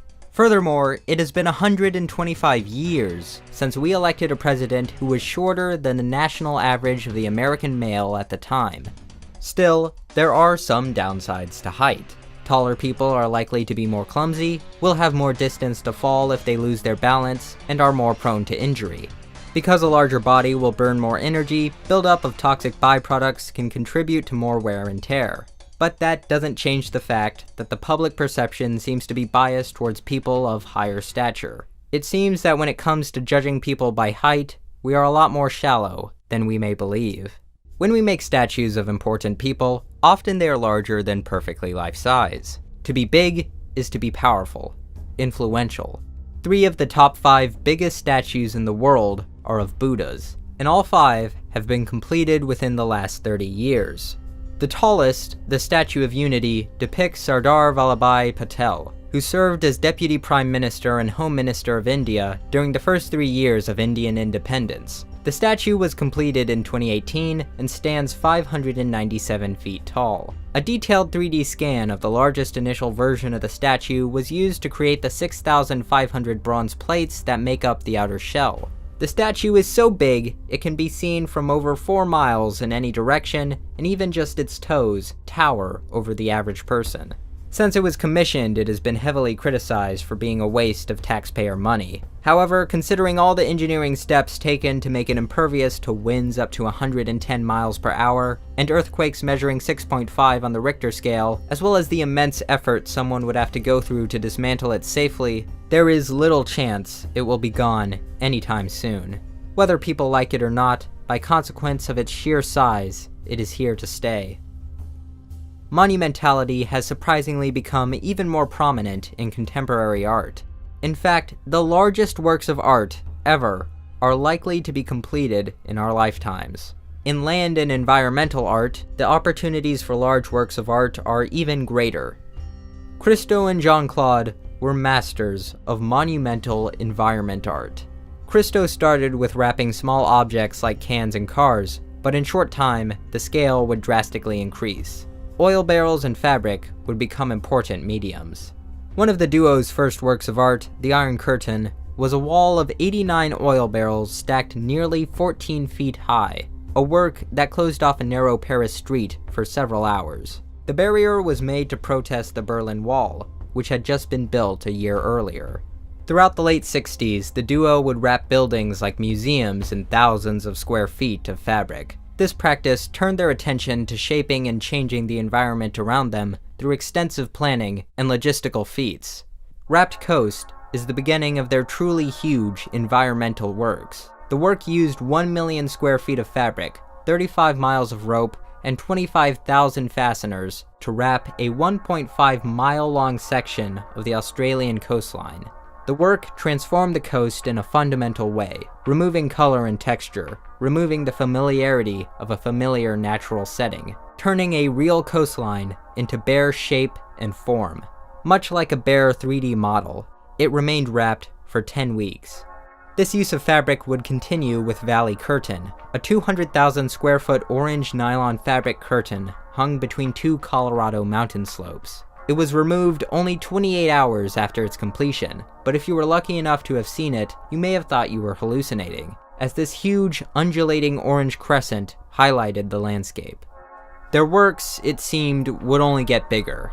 Running Fence, consisting of an 18-foot high fence of white fabric that stretched for over 24 miles across the hills of Northern California, was not only maybe the longest work of art ever, but also one of the most difficult to get approved. The entire project required 42 months of collaborative efforts, including rancher participation, public hearings, 3 sessions at the Superior Courts of California, and the drafting of a 450-page environmental impact report. Many of their works went through similar amounts of scrutiny by authorities.